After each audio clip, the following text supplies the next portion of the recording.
Jacob Kingston indulged in a sip of whiskey before reaching for his tablet. His wife's text notified him of another late night at work, leaving him to fend for dinner alone. Jacob, a man of meticulous habits, swiftly devised a plan. With the evening unexpectedly free, he resolved to relish a succulent cheeseburger, delve into a captivating book, and uncork a prized bottle of whiskey he had been saving for just such an occasion. As he savored the amber elixir, he set aside his tablet, pondering his circumstances with each sip. Over the past 6 months, Amanda, Jacob's wife of 6 years, had been logging numerous overtime hours. When they first tied the knot, they established a financial arrangement. Both deposited an equal sum into their joint account for bills and vacations, while maintaining separate personal savings, checking, and retirement accounts inaccessible to each other. Amanda's fixed salary meant her income didn't rise with the additional workload, maintaining a steady amount whether she worked 40 or 60 hours a week. With their separate accounts, Jacob remained unaware of the extent of Amanda's overtime earnings. Their contributions to the joint account far exceeded expenses, resulting in a substantial surplus. Before their marriage, Amanda insisted on maintaining separate accounts, a condition Jacob accepted. When they met, Jacob's business faced turbulent times amid a sluggish economy. There were stretches when he chose not to pay himself, a plight familiar to many business owners where creditors often come before personal paychecks. Despite financial strain, Jacob adamantly refused layoffs, dipping into his personal savings to uphold his commitment to job security. It was a relentless march forward, each day ending with closed shop doors and the weight of debt pressing harder upon him. Amanda, employed as a staff accountant at a Fortune 500 company, maintained a deliberate distance from Jacob's business affairs, fearing its potential collapse amid challenging times. Jacob, conscious of this concern, shielded Amanda from the financial strain by relying on his savings, sparing her any burdens. Though occasionally challenged to fulfill their joint account obligations, Jacob consistently contributed his share, trusting that the adversity would eventually subside. Jacob not only endured but flourished amidst adversity. Inheriting 3 auto repair shops from his father, he transformed them into a thriving chain of 12 locations within a few years, with plans to expand to 20 in the near future. Despite the profitability of his enterprise, Jacob opted for a modest salary, channeling the bulk of profits back into the business. Each location boasted top-of-the-line tire equipment capable of handling any wheel size, while state-of-the-art diagnostic tools enabled technicians to address virtually any vehicle issue from North American, Asian, and European manufacturers, except those from France. Despite their professional successes, cracks began to surface in Jacob and Amanda's marriage, casting a shadow over what should have been the happiest period of their lives. This was the second marriage for Jacob and Amanda. Jacob's first wife died under tragic circumstances. She was the only woman close to him, as his mother passed away when he was in middle school. It took Jacob several months to recover from Marie's death. His dad appointed an acting manager at the store Jacob ran. This gave Jacob time to grieve for the wife and children he would never have. Jacob might never have recovered if his father hadn't suffered a fatal heart attack one night while driving home from his office store. It made Jacob forget his pain and focus on business. People's livelihoods depended on it. As Jacob strolled past, a mechanic apprentice recklessly removed the radiator cap, resulting in scalding antifreeze splashing onto Jacob's chest, leading to an emergency room visit. The bustling waiting area teemed with the typical mix of visitors found in any city. Despite his unfortunate appearance, drenched in a greenish fluid with a faintly sweet yet unpleasant odor, Jacob seemed unassuming as he occupied an empty seat. A tall, attractive brunette, nursing a hop and a limp, made her way toward Jacob and settled into the vacant seat beside him. With the ER packed, both Jacob and the brunette, Amanda knew they were in for a lengthy wait. As they exchanged tales of their injuries, Amanda had twisted her ankle during an after-work run. They also shared snippets of their lives. An instant connection sparked between them, leading Jacob to boldly invite Amanda to dinner, an invitation she eagerly accepted. Their chemistry was palpable, quickly solidifying into a relationship. Amanda, scared by her previous marriage marred by emotional abuse and infidelity, made it clear from their first date that she had no tolerance for cheating. Despite this, their bond deepened, culminating in marriage 15 months after their initial meeting. As Jacob sipped his whiskey, he couldn't help but reflect on his marriage. The old joke rang in his mind: "We've had a happy marriage for 5 years. Unfortunately, we got married 6 years ago." In the early years, Jacob and Amanda reveled in ecstatic happiness. They laughed, danced, and shared intimate moments frequently, their connection seemingly unbreakable. However, challenges arose after Amanda completed her MBA and transitioned to a new role as an accountant in a Fortune 500 corporation. Jacob wholeheartedly supported her career aspirations, desiring nothing but happiness and success for his wife. As the retirement of a senior vice president loomed, Amanda eyed the opportunity for a promotion, with her senior director's impending promotion leaving a vacant position. Confident in her abilities, she set out to demonstrate her enthusiasm for the role.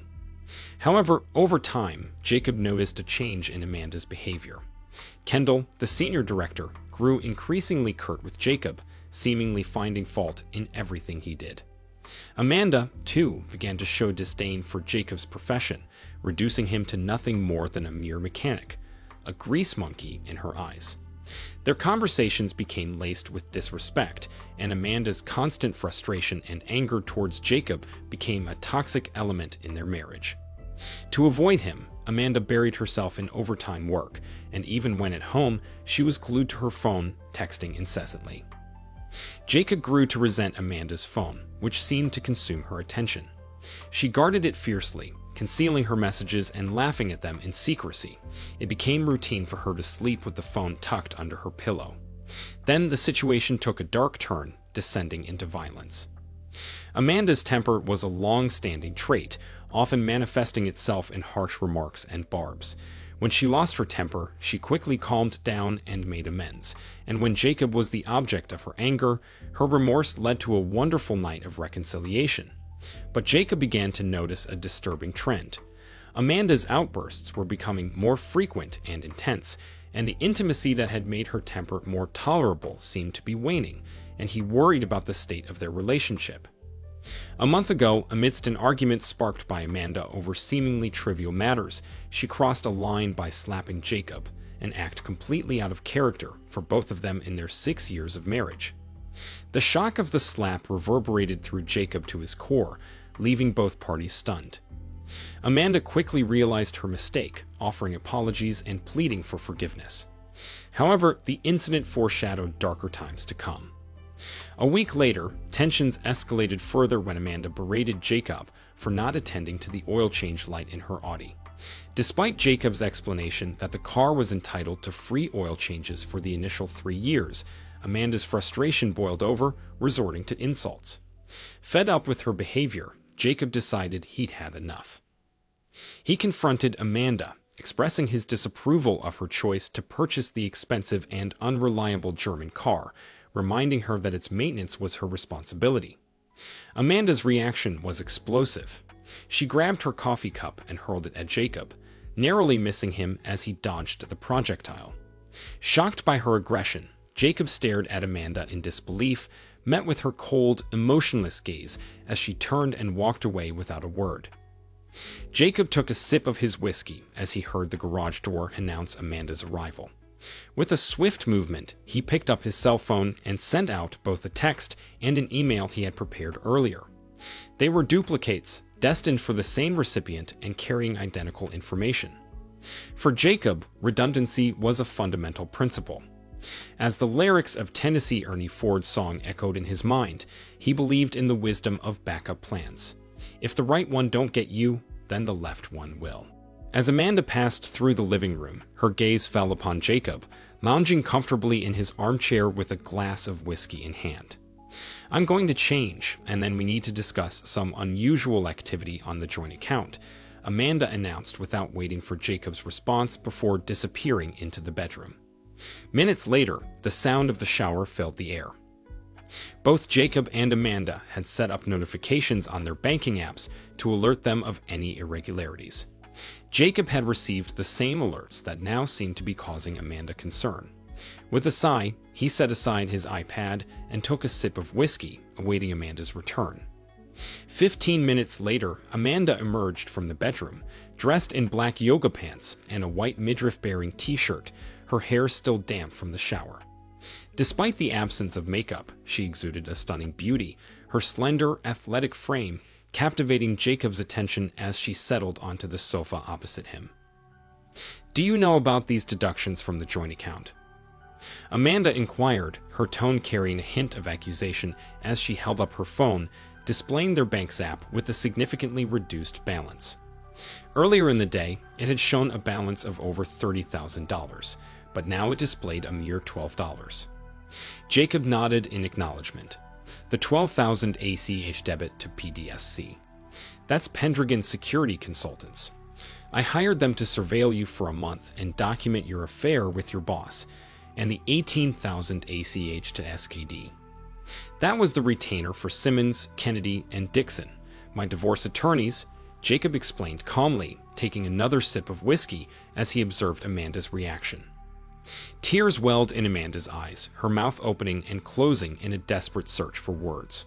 Her face flushed with emotion, cycling through fear, sadness, and anger, leaving her momentarily speechless. Jacob observed her turmoil, witnessing the rapid shift of emotions, but it wasn't until he reached for his whiskey glass that Amanda seemed to gather her thoughts and find her voice. It didn't mean anything. Amanda finally spoke, her words tinged with desperation. "I just got carried away, but I can end it now. I don't want a divorce." "Weren't you the one who said she had zero tolerance for cheaters? What does that mean to you?" Jacob countered.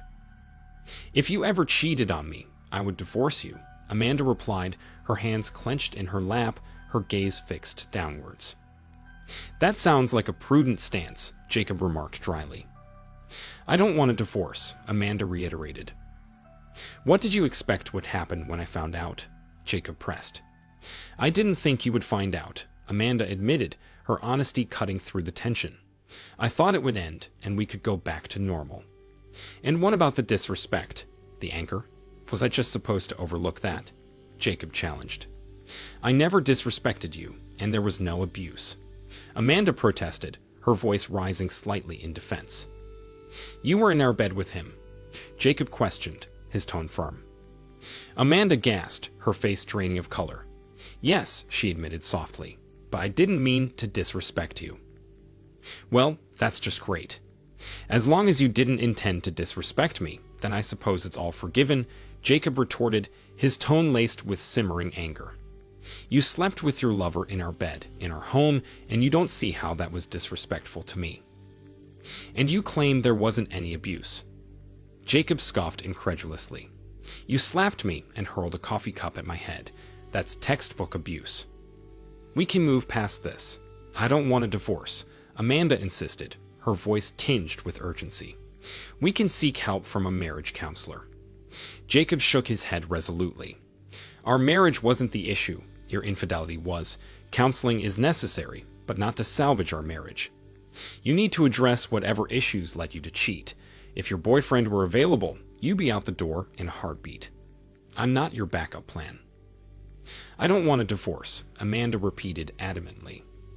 "You'll change your mind," Jacob remarked wryly. Throughout their conversation, Amanda's phone had been buzzing incessantly with notifications, which she had been ignoring in favor of pleading her case to Jacob. As another call came in, she sighed in annoyance, prompting Jacob to gesture towards her phone. "You might want to take that," he suggested. Amanda rose from the sofa and retreated to the bedroom for privacy. Meanwhile, Jacob seized the opportunity to post a message on social media, his fingers tapping away on his phone. Amanda's muffled voice reached his ears, followed by a loud exclamation. He did what? A few minutes later, Amanda returned to the living room, her face flushed with anger and her eyes narrowed in fury. "You told his wife." Amanda's scream reverberated through the room. "How dare you try to wreck his marriage? You had no right. They have 2 young boys. How could you be so heartless to her? You despicable jerk. You worthless piece of garbage. I'll never forgive you for hurting her like that." Jacob regarded Amanda with a mixture of amusement and disbelief. So, let me get this straight. He's not a despicable jerk for cheating on his wife. I'm the despicable jerk for exposing his infidelity. Your logic is seriously flawed, sweetheart. You don't seem to think you and your boyfriend are worthless pieces of garbage for lying and cheating on your spouses, but somehow I'm the villain for shedding light on it. Jacob shook his head, chuckling softly. It was surreal to witness the convoluted rationale of cheaters, even more so when it came from his own wife. This is a private matter between you and me. You had no business meddling in their marriage. Amanda's face glowed crimson with rage. Your boyfriend didn't hesitate to interfere in my marriage, so I had no qualms about interfering in his. If he's cheating on her with a coworker who knows how many other women he's involved with, she needs to protect herself and get tested for STIs. He's not like that, and he's clean, Amanda retorted defensively. Since the first thing you do when you get home after a late day at work is take a shower, I'm assuming you're sleeping with him without protection. You should get tested too. I got tested for my own peace of mind, even though you and I haven't had anything since you started your affair. Amanda stared at her husband in disbelief. He had been aware of her affair for months and had quietly orchestrated his response, all the while maintaining a facade of normalcy. Who was this man she thought she knew? You're just seeking revenge. You're pathetic, Amanda spat out, her voice tinged with disbelief. Once again, Jacob couldn't help but notice the constant buzzing of her phone, ignored amidst her barrage of insults. As she momentarily paused, her phone began to ring. You might want to take that call, Jacob suggested calmly, taking another sip of whiskey. Without a word, Amanda stormed towards the bedroom to answer her phone, leaving Jacob to his own devices. Seizing the opportunity, Jacob swiftly made a call on his iPhone, murmuring into the receiver before activating the recording app. Placing the phone strategically against the lamp on the end table, he ensured that the conversation would be captured on video while keeping the line open for the other party to hear. It wasn't long before Amanda stormed back into the living room, her face contorted with rage. You posted this on Facebook. She bellowed, her voice echoing through the room. And you tagged all my family and friends. You even tagged Pastor Derek. Jacob remained composed, nodding in affirmation. Yes, but I also shared it on LinkedIn, ensuring all your professional connections could see it too. Amanda's frustration and anger boiled over, manifesting in a piercing scream before she hurled her cell phone at Jacob's head. Anticipating the impact, he instinctively shut his eyes, bracing himself for the blow. The collision was far more intense than he had imagined, nearly causing him to lose consciousness as the phone struck his forehead. Despite the shock, he managed to retain his composure. He knew she was going to do something about it, and not answering her was one of the hardest things he'd ever had to do. Amanda lunged across the gap between them, raining blows upon Jacob's face. A punch to the nose caused his vision to blur momentarily. Eventually, he could no longer restrain himself and instinctively shielded his face with his arms as Amanda relentlessly assaulted him. Amidst her screams of threats, Jacob's resolve reached its breaking point. Gently, he pushed her away and rose to his feet, putting distance between them with a loveseat. He silently prayed that the 911 operator he had contacted would dispatch help swiftly. True to his hope, a squad car arrived just minutes later, exactly as he had envisioned. Amanda's gaze bore into Jacob with venomous intensity, her mind racing with strategies to retaliate against him. Left, right, over the loveseat. Before she could decide on a course of action, the doorbell shattered the tense silence. You should probably get that. Jacob's voice remained calm, devoid of emotion. Amanda's nostrils flared, her eyes narrowing as she locked eyes with Jacob for a moment. With a sharp pivot, she marched towards the front door. Flinging it open, Amanda found herself face to face with two police officers. Confusion mingled with anger as she engaged in a heated exchange with the officers, shooting accusatory glances back at Jacob between sentences. Though their conversation was too distant for Jacob to decipher, Amanda's animated gestures and pointed finger left little to the imagination. Eventually, she stepped aside to allow the officers' entry into their home, one of them making their way towards Jacob. "Mr. Kingston, I'm Patrolman Peter, and my partner is Patrolman Terry. Your wife mentioned that there's been violence tonight. Can you tell me what's going on? Did you lay a hand on her?" Patrolman Peter inquired.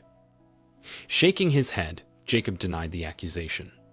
"I confronted my wife about her affair, and she attacked me," he explained, gesturing towards his face, where he could feel the sting of the blow from the thrown cell phone and the split lip.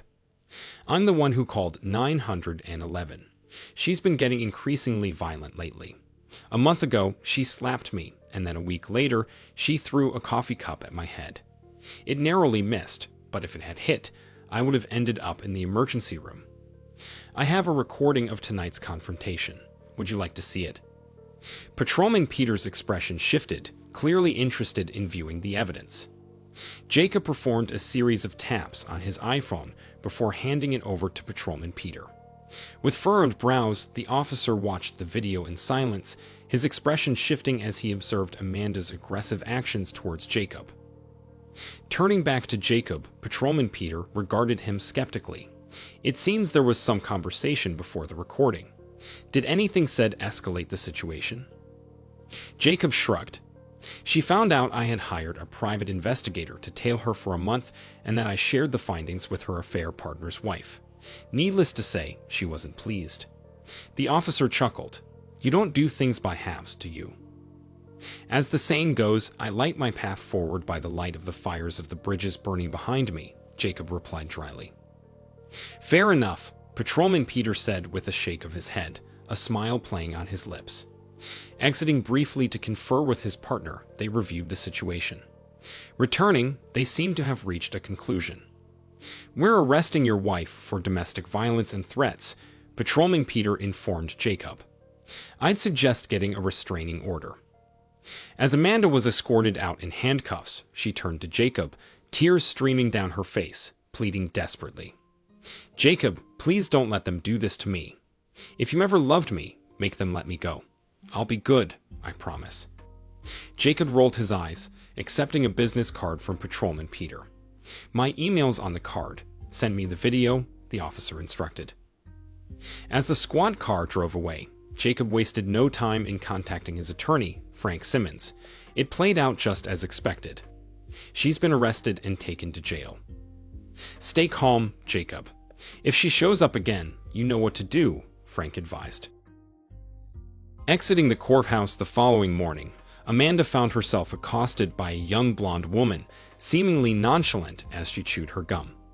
"Excuse me," the blonde interrupted Amanda's path. "Are you Amanda Kingston?" Wearily, Amanda confirmed her identity. "Yes. Who are you?" "You've been served," the blonde stated matter-of-factly, thrusting a manila envelope into Amanda's hands before turning to leave. "What is this?"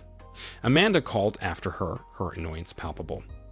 "Don't know, don't care," the blonde retorted, her voice fading as she walked away. "But I'd say you're probably screwed, whatever it is." Frustrated, Amanda tore open the envelope to find a petition for dissolution of marriage.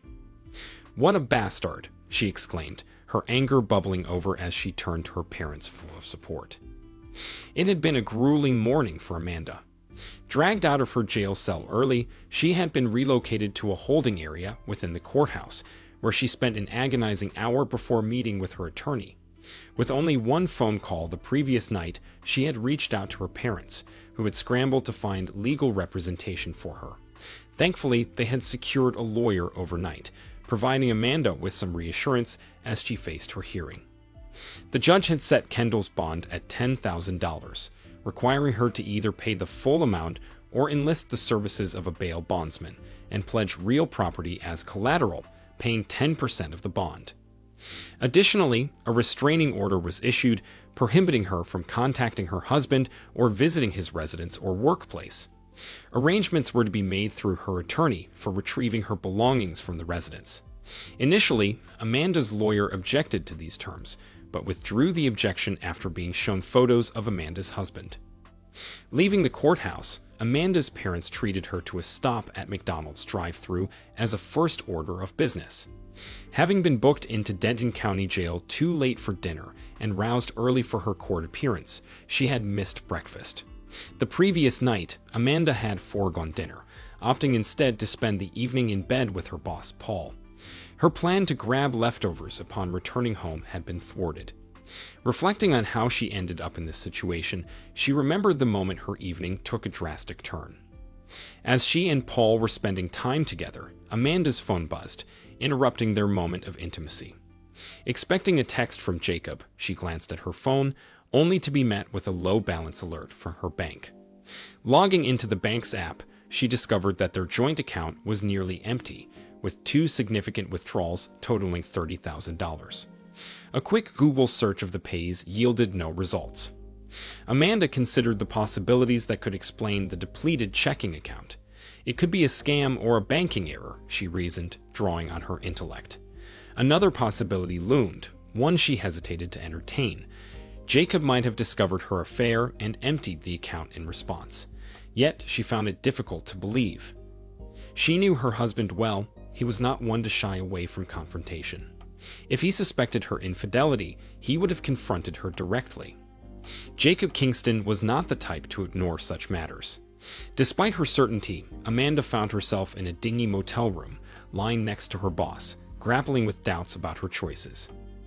Throughout her life, Amanda had found things coming easily to her. She was accustomed to being both the smartest and the prettiest girl in her class, though this often left her isolated from her peers who mistrusted her. Early on, she had learned to wield her attractiveness as a tool, employing it without hesitation. In her teenage years, she eschewed high school boys in favor of older, more accomplished men with stable careers. College was a repeat of high school. If she had trouble with her classes, she had affairs with professors. She graduated from college in 4 years with a finance degree. She considered law school, but knew she wasn't a strong enough student. To Amanda, her affair with Paul Ramirez, the senior director she reported to, held no sentimental value. It was merely a means to an end. Her journey into infidelity had begun during her tenure at Chase Bank in her second year when she crossed paths with Anthony Cooper. Anthony, assigned to investigate possible money laundering activities, exuded a carefree demeanor that immediately piqued Amanda's interest. Boldly, she invited him for drinks, and by the end of their first date, they were in bed together. Amanda found herself enamored with Anthony. Within 2 months, they were cohabiting, and a year later, they tied the knot. Initially, married life with Anthony was blissful for Amanda. She adored him and was committed to ensuring his happiness. Together, they seemed perfect.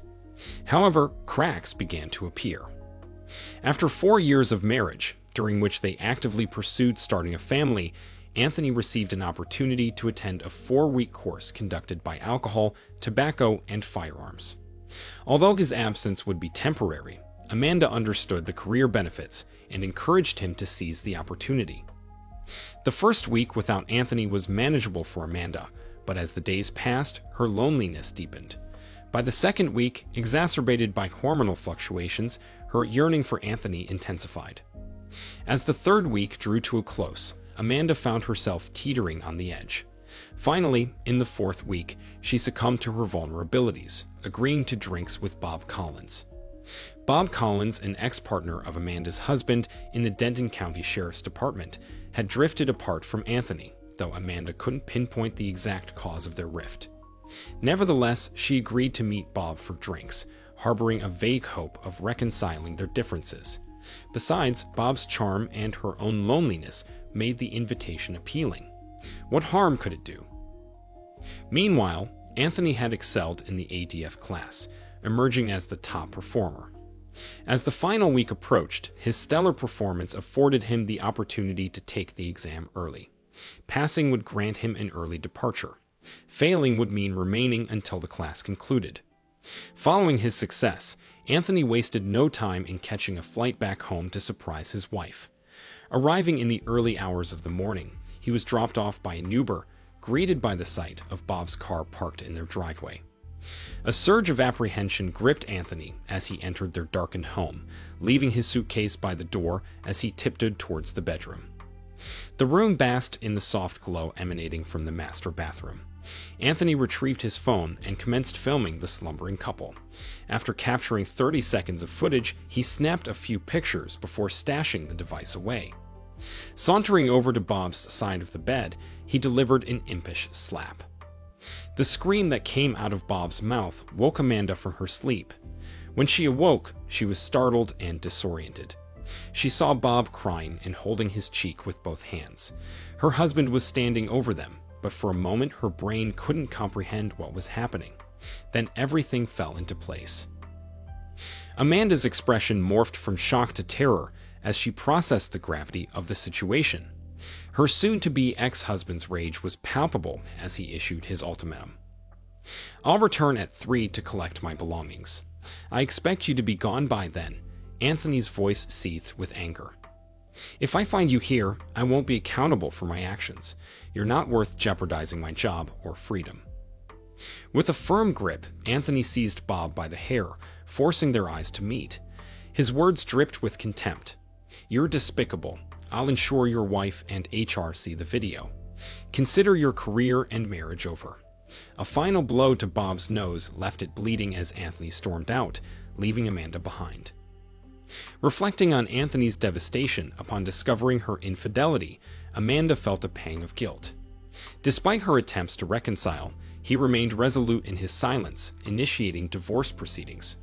Her parents, wanting to comfort her, shifted the blame to her husband, portraying Anthony as the aggressor. In rewriting history, Amanda recast herself as the victim, portraying her departure as a brave escape from an abusive relationship. Anthony's confrontation with Bob only reinforced her narrative, further cementing her role as the hero of her own story. Amanda's encounter at Engstrom's department store in Dallas shattered the carefully constructed facade of her narrative. Standing face to face with her ex-husband, Anthony, Amanda felt a rush of emotions she hadn't prepared for. Anthony was accompanied by a striking woman, tall and athletic with fiery red hair, who appeared vaguely familiar. Amanda's heart skipped a beat as she noticed the pram by her side. "Hi, Anthony." Amanda's voice wavered as she greeted him. "Hello, Amanda," Anthony replied, his tone devoid of warmth. Amanda extended her hand towards the woman. "Hi, I'm Amanda. I used to be married to Anthony." "Oh yes, I've heard about you," the woman, Melissa Parker, replied as she shook Amanda's hand. A flush of embarrassment crept up Amanda's neck. "I'm sure you've heard mixed things." "Some good, some not so good," Melissa responded evenly. "I'm Melissa Parker. I'm Anthony's wife. This is our son, Anthony Jr." Amanda glanced down at the sleeping infant, her heart aching with a mixture of longing and regret. "He's a beautiful baby. You're fortunate to be married to Anthony. He's a good man." Amanda managed to force a smile. "It was good seeing you again, Anthony." Anthony's gaze bore into her with a mixture of disdain and indifference as he swiftly led Melissa and their child away, leaving Amanda alone with her thoughts amidst the bustling department store. Days later, as Amanda tuned into the local evening news, she was startled to see the woman she had glimpsed with Anthony now gracing the screen as a news anchor. The pieces fell into place. Melissa Parker was the missing link. Amanda embarked on a Google search, revealing Melissa's burgeoning career in the media. Despite a twinge of jealousy, Amanda couldn't ignore the satisfaction of witnessing her ex's new life intertwined with hers. Night after night, Amanda battled conflicting emotions, her tears a testament to the inner turmoil. Yet, amid the emotional whirlwind, a familiar narrative emerged. Anthony was the instigator, wasn't he? His new marriage was bound to falter, wasn't it? With this consoling notion, Amanda tethered herself to reality, pondering the ramifications of divorce. After hastily devouring her Egg McMuffin, Amanda insisted her parents take her home, her determination unshaken. Ready to confront Jacob, she grappled with the impending upheaval. "That's not a good idea, honey," her father cautioned. "I need to talk to Jacob. I need to explain to him what happened. We can work through this," Amanda insisted. "Ken," her mother interjected, concern etched in her voice. "I don't think that's a good idea." The judge said. "I don't care what the judge said," Amanda snapped at her mother. "Just take me home." As they stood outside her front door, Amanda's impatience grew. She rang the doorbell, but there was no response. With each unanswered ring, her frustration mounted, culminating in a barrage of pounding on the door. Inside, Jacob made a quick call, keeping the security chain in place before opening the door. "You're not supposed to be here. There's a restraining order to keep you away," Jacob stated firmly. "I live here," Amanda countered. "How can we fix our marriage if I'm not here?" Jacob's incredulous gaze met Amanda's. "Fix? I'm divorcing you." "We're not fixing anything. I'm not going to stay married to a lying, abusive cheater. You need to get out of here," he declared, closing the door against her protests. Infuriated, Amanda continued to pound on the door, hurling insults and threats. Her parents joined in, their voices echoing her distress, amplifying the chaos. "Open the door, Jacob, or I swear you're going to get hurt," Amanda yelled. "Open the damn door, you dumb monkey," Amanda's father added, his frustration boiling over. "I will put you down, boy." Jacob took a sip of his coffee, his expression a mix of disbelief and resignation as he reviewed the footage captured by his doorbell camera. The arrival of the squad car, the officer's approach, and the subsequent conversation with his wife and her parents played out like a surreal drama. As one of the officers rang the doorbell in the video, Jacob recalled opening the door and welcoming the law enforcement inside. After verifying his identity, the officer had inquired about the visible injuries on Jacob's face, prompting him to recount the events of the previous night. "Last night I confronted my wife about an affair she's having. I hired a private investigator and have evidence of the affair," Jacob explained, gesturing to his bruised face. "During the confrontation, she became violent and attacked me." Jacob handed the officer a copy of the restraining order issued against his wife, which barred her from returning to their residence. Then he showed the officer the video footage captured on his phone, depicting Amanda and her parents making threats at his front door. The officer watched the video with a shake of his head, his expression reflecting the absurdity of the situation. "Well, this seems pretty cut and dried. Send me a copy of the video," he instructed, handing Jacob a business card. He then radioed for additional units, anticipating multiple arrests. "Stay inside and watch the show from your phone. Do not exit your house until I tell you." Jacob nodded in acknowledgement, understanding the gravity of the situation unfolding before him as he prepared to navigate the aftermath of his wife's violent outburst. That's precisely how it unfolded. The officer called his partner over for a consultation, and they reviewed the video on Jacob's phone before approaching Amanda and her parents. The trio was informed of their arrest for trespassing and menacing, with Amanda facing additional charges for violating the restraining order. With the arrival of 2 more squad cars, the officers proceeded to arrest Amanda and her parents. Chaos erupted as Amanda's mother became hysterical. Amanda herself burst into tears and hurled curses at the officers, while her father attempted to intervene and was promptly tackled to the ground. "Shit show" was a rather tame way to describe the scene. Jacob wasted no time and immediately called his attorney, leaving a succinct message. Amanda and both of her parents were just arrested. "I think I'm married into a family of idiots." Robert Klein found himself grappling with defeat and despair. The events of Friday night had left him, his wife, and their daughter in handcuffs, arrested for trespassing, and making threats against their son-in-law. Spending the entire weekend in jail, they awaited their Monday morning hearing before a judge. Both Robert and his wife were slapped with restraining orders, commanding them to steer clear of Jacob's home and workplace. Meanwhile, Amanda had her bail revoked due to violating the protective order and menacing Jacob, ensuring her prolonged stay behind bars. Although Robert and his wife managed to secure their release, Amanda remained incarcerated indefinitely. As he reflected on these circumstances, Robert couldn't shake the feeling of parental failure. Amanda, once his cherished daughter, had become a personification of entitlement and narcissism. Despite this realization, she still held a special place in his heart. Throughout the weekend, Nicole, his wife, shared a cell with Amanda, their conversations veiled in secrecy upon her release. Nicole's demeanor upon leaving jail hinted at a newfound determination, leaving Robert puzzled as to its source and purpose. Robert reached out to the attorney who had handled Amanda's previous arrest, only to learn that he was conveniently unavailable due to a coincidental vacation. Sensing a stroke of luck, Robert decided to seek legal counsel elsewhere. He scoured the yellow pages until he found an attorney willing to meet him promptly. Little did he know this impulsive decision would serve as a harbinger of trouble. Kenneth Campbell, the attorney Robert stumbled upon, hardly fit the stereotypical image of a lawyer. With a gaunt frame, receding hairline, and a face reminiscent of a bird of prey, Kenneth exuded an aura of opportunism. Robert couldn't help but recall a phrase from his distant literature studies, something about a lean and hungry look. While some lawyers resorted to flashy TV commercials or billboard ads, Kenneth seemed like the type to promote his services in less reputable establishments, perhaps even on Fox News. As Robert presented him with a business card from Amanda's divorce packet, Kenneth's predatory grin faltered into a scowl. Simmons, Kennedy, and Dixon.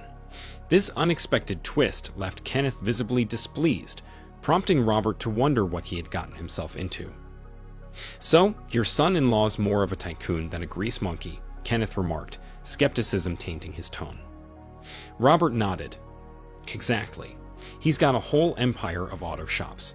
Doubt he gets his hands dirty." Kenneth refrained from further inquiries, opting to rely on his own research. He swiftly navigated to his computer and initiated a Google search on Jacob Kingston of Kingston Automotive. 12 thriving locations. Impressive.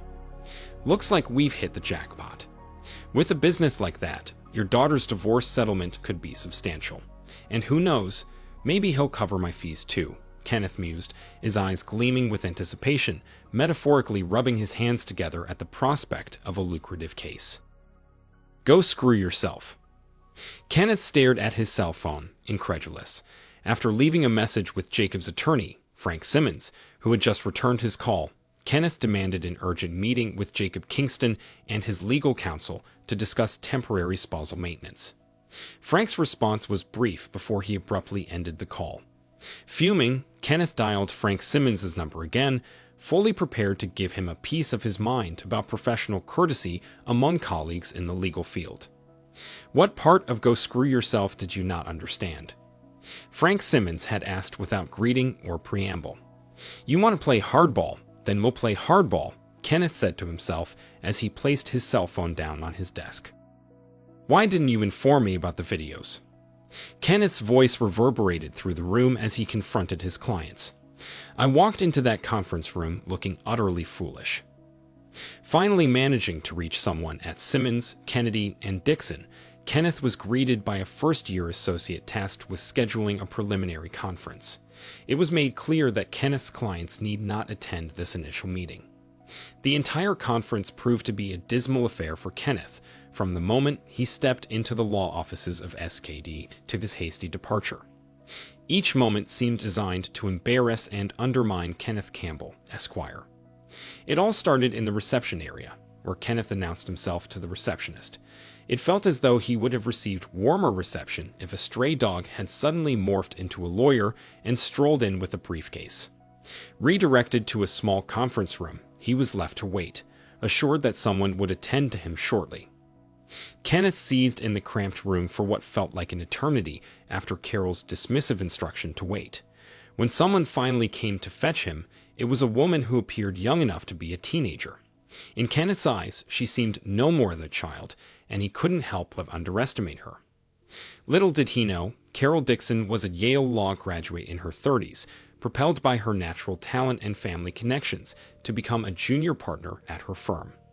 Kenneth remained oblivious to her accomplishments, writing her off with a single glance.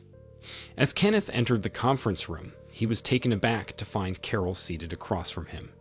Her demeanor shifted from mild amusement to something more predatory as Kenneth outlined his client's demands. However, his shock turned to bitterness as Carol swiftly dismantled his arguments. "They had evidence of your daughter's violent behavior, violations of the restraining order, and even death threats from you and your wife. Not to mention the prenuptial agreement you conveniently forgot to mention, Carol stated coolly. Kenneth felt his pride wounded by Carol's words. The entire ordeal had been a humiliating blow to his ego, and he couldn't contain his frustration. "You've made me look like a rookie, not a seasoned lawyer with 30 years of experience," he snapped. With a steely resolve, Carol delivered her verdict. "I'm terminating our representation of you. Find another lawyer to handle your mess. And here's my invoice for the time wasted. Now, get out of my office." Kenneth stormed out, seething with anger and humiliation, realizing he had underestimated Carol Dixon to his own detriment. Amanda and her parents sat across from Jacob in the conference room, their expressions filled with resentment. Amanda had meticulously dressed herself, hoping to showcase what Jacob would be losing. But Jacob remained calmly indifferent, unfazed by her attempts to elicit regret for their impending divorce. The terms of the divorce were straightforward. There wasn't much to divide. They agreed to retain their respective possessions brought into the marriage. Jacob, having bought the house prior to their union, would keep ownership, a decision Amanda interpreted as a lack of commitment. Jacob, on the other hand, saw it as a prudent safeguard against uncertainty. In hindsight, both perspectives held some truth. As part of the settlement, Jacob insisted on the return of Amanda's wedding set, and in return, he handed over his own ring. Amanda placed her rings in an envelope and passed it to Jacob, who simply removed his ring and pushed it across the table to her. Throughout the meeting, his ring sat untouched, a silent testament to the finality of their decision. As they stood, the weight of finality hung heavy in the air. Jacob felt compelled to ask Amanda the question that had lingered in his mind. "Why, Amanda? We had a good life together. I thought we loved each other. Why throw it all away for a fleeting affair?" Amanda's sigh carried the weight of uncertainty as she met Jacob's gaze. "I wish I had a clear answer for you.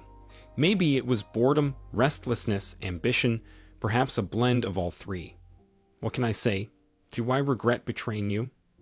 I regret the consequences, not the act itself. It's a part of who I am. But you were a good husband. I just wasn't a good wife. And maybe I never will be to anyone." Jacob nodded, her words confirming what he had suspected all along. Gathering her belongings, Amanda turned to leave, but Jacob's voice stopped her in her tracks. "Amanda!" She turned back to him, meeting his gaze as he gestured to his wedding ring, still resting on the table. "You should probably take that." Second story. Ryan Evergreen gripped the plain manila envelope tightly, its weight bearing down on him like a burden too heavy to bear. As his world threatened to crumble around him, the contents within felt like an insurmountable weight, dragging him closer to the brink of despair with each step he took. At the age of 27, Ryan Evergreen's life seemed to have unfolded along a near-perfect trajectory. His journey was one that many would envy, perhaps even covet. With a flourishing career as a financial analyst for a conglomerate of corporate investors, Ryan had not only amassed sufficient wealth to pay off his home, but also indulge in various luxuries. His success had garnered him admiration and respect, as he navigated through a network of influential connections with ease. Moreover, over the past 3 years, Ryan had been charming Catherine Anderson, the beloved only child of Penelope and Joshua Anderson. 14 months ago, Ryan and Kathy, as she was affectionately known, had fallen deeply in love, and now their wedding was merely 6 weeks away. To add to his good fortune, Ryan's future father-in-law was none other than the CEO of Sterling Industries. Merely having Joshua mention your name carried weight equivalent to a job offer in certain influential circles. Stepping out of his Lexus LC, Ryan made his way up the illuminated pathway toward the grand entrance of Anderson Manor. Tension gripped his body, and the shadows seemed to conceal lurking nightmares, poised to strike from the darkness at any moment. 3 weeks feel like an eternity, Ryan muttered bitterly to himself, his voice tinged with frustration. He paused, gazing up at the heavens beyond the stars, silently questioning, "God, what have I done to deserve this? Which of my past indiscretions has angered you enough to bring about this ultimate retribution?" As he pressed the doorbell, its faint chime echoed, prompting thoughts akin to how ancient warriors might have felt preparing for a battle with bleak prospects, where victory seemed elusive for either side. Waiting for the door to yield, Ryan's mouth went dry and breath eluded him. The moment of reckoning had arrived, turning Ryan's fears into tangible reality. Memories of that fateful day churned in his mind, unsettling his stomach as he recounted the events. On that pivotal Monday morning, a crucial client had urgently summoned Ryan for a meeting in a city 2 hours away. Providing detailed instructions and the name of the hotel, Ryan swiftly rearranged his schedule and gathered necessary information. Opting for a quicker and less risky approach than air travel, he decided to drive, despite the pressure and the toll it would take on his day. The meeting, set in a partially secluded alcove off the hotel's main dining room, proceeded smoothly. After absorbing Ryan's presentation, the client hurried off to catch a flight. Determined to beat the afternoon rush hour, Ryan calculated that with haste, he could return in time, shaving an extra hour off his workday. As he tidied up his materials, Ryan's attention was drawn to movement in the garden area, visible from his vantage point. A reflexive glance revealed Penelope, his future mother-in-law, walking towards him, hand tightly clasped with a man initially unrecognized by Ryan. With a jolt, he realized it was Kyle Martinez, his future father-in-law's primary competitor, sending shockwaves through his world. By a twist of fate, Penelope and her male companion found themselves seated just a few tables away from Ryan moments later. Feeling trapped, Ryan hastily surveyed the room, realizing there was no discreet exit route. Despite a sickening feeling gnawing at him, Ryan packed his equipment, hoping for a chance to slip away unnoticed. Frustration and agitation consumed Ryan as he remained ensnared by his circumstances. Unable to escape, he reluctantly observed Penelope and her companion, witnessing their intimate gestures and whispered exchanges. An adrenaline surge coursed through Ryan as he noticed the lunch crowd thinning out. When the server approached to take their orders, Ryan strained to overhear their conversation. Penelope's words sent a chill down his spine as she hinted at clandestine rendezvous, prompting nervous laughter. As Penelope excused herself to freshen up, Ryan seized the opportunity, discreetly maneuvering past their table while Kyle's attention was diverted. Hastening to his car, Ryan tossed his files into the trunk and locked the doors, feeling hopeless as he stared blankly ahead. His heart pounded relentlessly, drowning out all other sounds. Overwhelmed with fear, Ryan couldn't help but wonder, what am I supposed to do now? On the journey home, one thought echoed in his mind: I am in serious trouble. Kathy inundated Ryan with a slew of fresh ideas gleaned from the recent bridal show, but despite being right beside her, he seemed utterly distracted. Kathy's attempts to involve him in last-minute changes proved futile, intensifying her frustration. Over the past few days, she'd grown increasingly worried about the persistent funk enveloping Ryan. "Ryan, please, honey, pay attention. This is crucial," Kathy implored, her voice tinged with exasperation. Yet, as Ryan continued to drift in thought, Kathy's patience waned. "For heaven's sake, Ryan, where is your head? You've been miles away since Ella, Layla, and I returned from the bridal show at Hilton Head." Her once vibrant tone now verged on a plaintive whimper. "Every time I ask, you insist nothing's wrong, but darling, you're scaring me." Caught in Kathy's concerned gaze, Ryan swallowed hard. "I'm sorry, Honorable, believe me, you've done nothing wrong. It's just something I learned over lunch with a client could have serious consequences. The problem is, right now, we can't afford that." As his fiancée showered later that morning, Ryan grappled with his predicament. "I need to resolve this mess. I need evidence, something to jolt Penelope, maybe even dissuade her. That'd be the simplest way to end this nightmare." After Kathy departed for shopping, Ryan resolved to take action. He scored listings for private detectives and promptly arranged an appointment, determined to tackle the issue head-on. In just 48 hours, it would mark precisely 3 weeks since Ryan's happiness had been abruptly shattered by life's relentless onslaught of challenges. He felt inundated by the merciless, wrecking ball of circumstances, poised to demolish his once ideal existence. Before him lay a stack of evidence, a stark reminder of the betrayal unraveling in his life. With rapt attention, Ryan absorbed the private investigator's explanation. The CD contains comprehensive video and audio evidence of Penelope's affair, the investigator began. The first envelope, labeled Photos, contains visual proof of their interactions in various settings. From casual conversations to intimate moments, they're captured in compromising positions. In the second envelope, you'll find images documenting their most intimate encounters. And finally, the third envelope holds a printed transcript of recorded conversations, leaving no doubt about the nature of their relationship. As Ryan contemplated the damning evidence before him, he likened it to dynamite, deceptively small yet potentially explosive.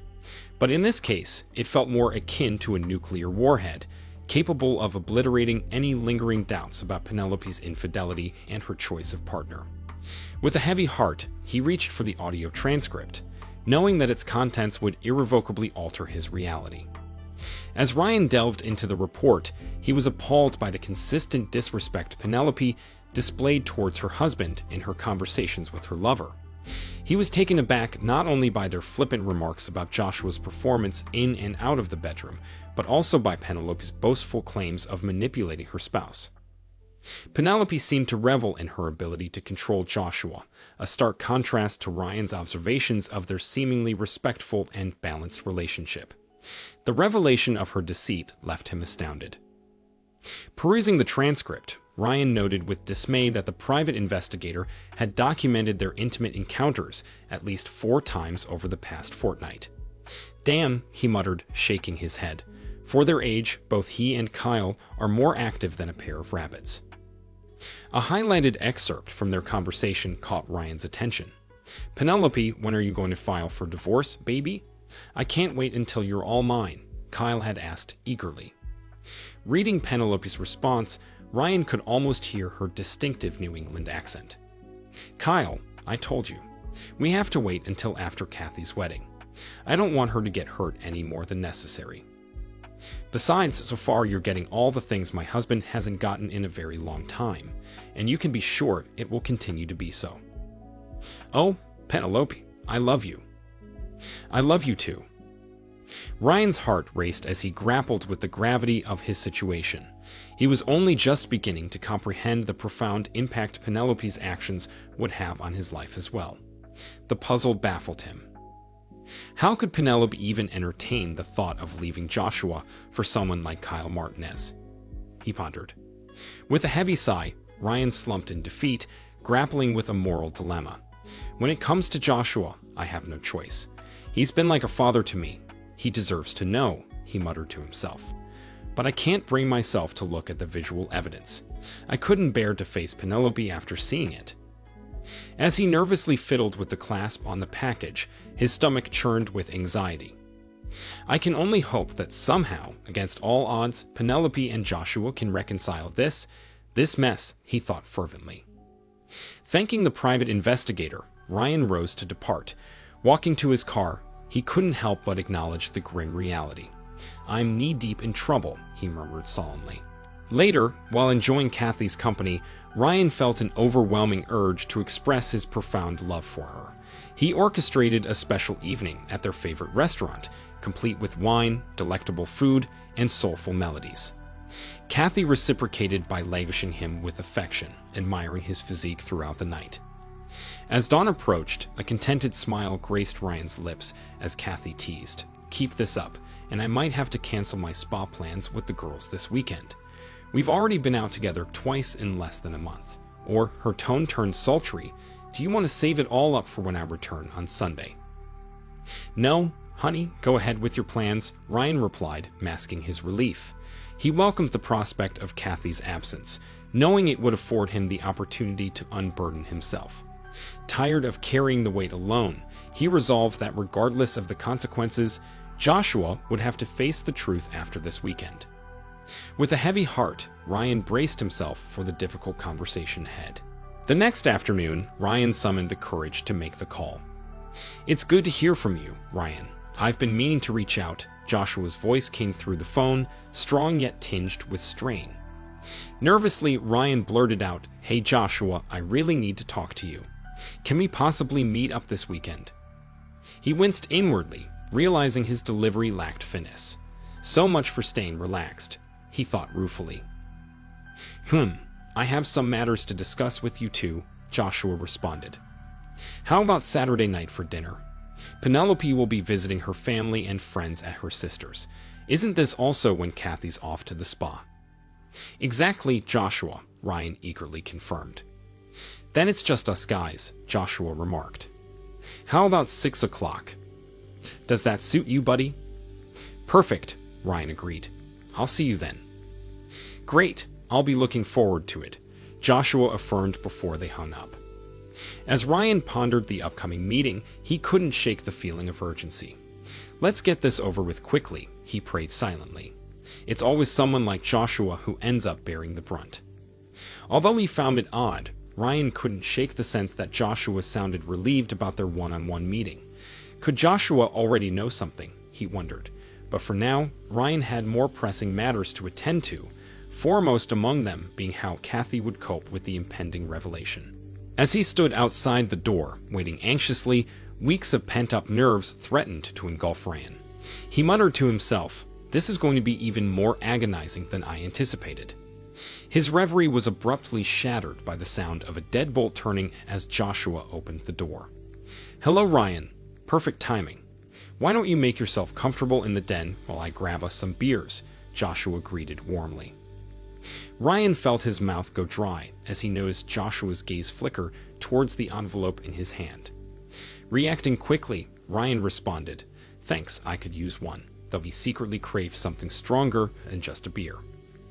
Surveying the den, Ryan could discern that Joshua used the room as a home office. Moments later, Joshua returned with their drinks.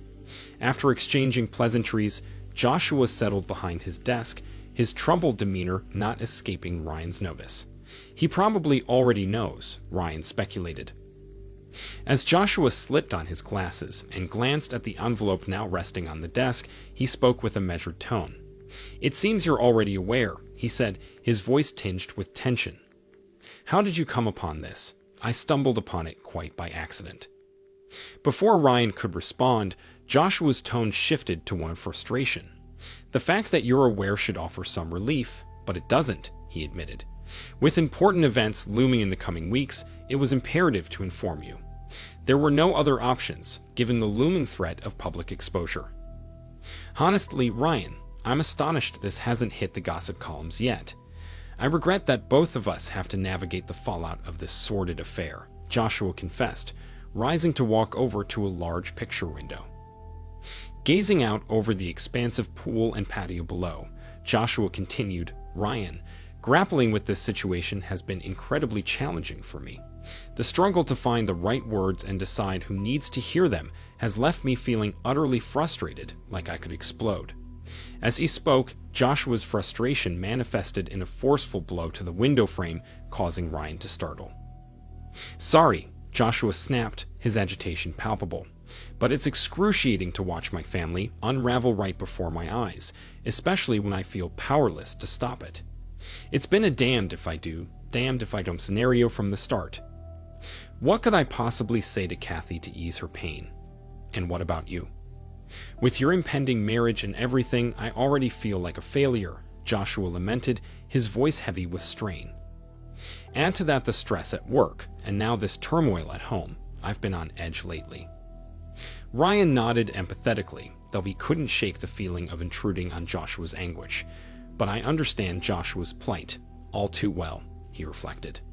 "I'm not even married yet, and my future family is already in crisis. And here I am, holding evidence that could shatter my future mother-in-law's world. Yet Joshua seems more concerned about my feelings than his own. He probably knew about this all along. When I first discovered their affair, Joshua, I was in disbelief.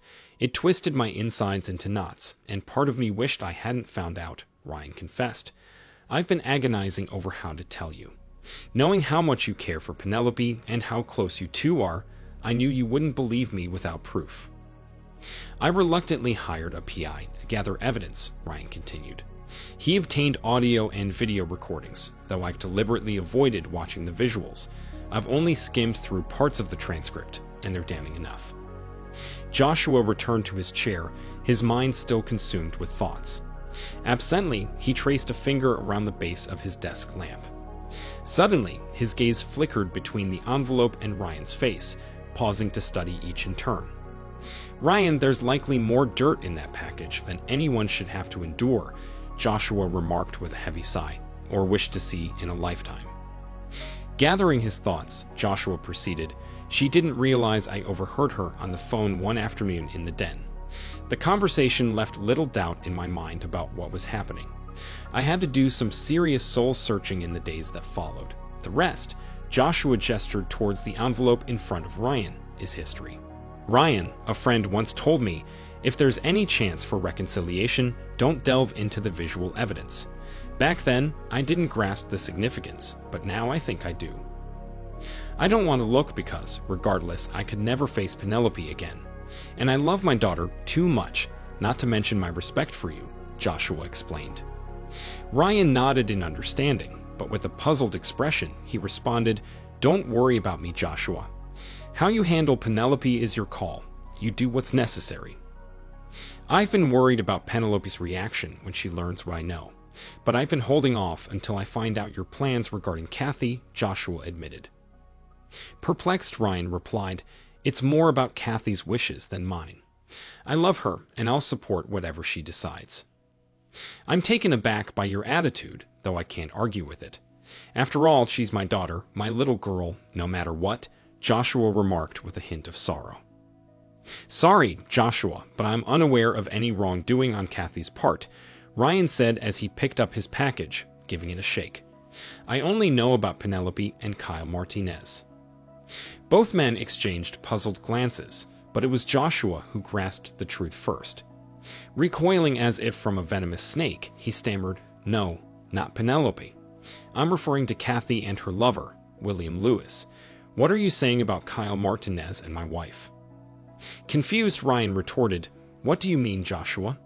It's Penelope who's involved, not Kathy." The anguish etched on Joshua's face forced Ryan to confront the unthinkable. As his grip weakened, the package slipped from his hand, landing with a heavy thud on the edge of Joshua's desk. With a heavy heart, Joshua reached into his desk drawer and retrieved a package identical to Ryan's, complete with the same name stamp. Speaking in a somber tone, he said, "Ryan, like you, I've only skimmed certain parts of the transcript.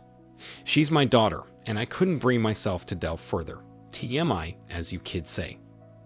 Ryan felt a pain more profound than any physical injury he had ever endured.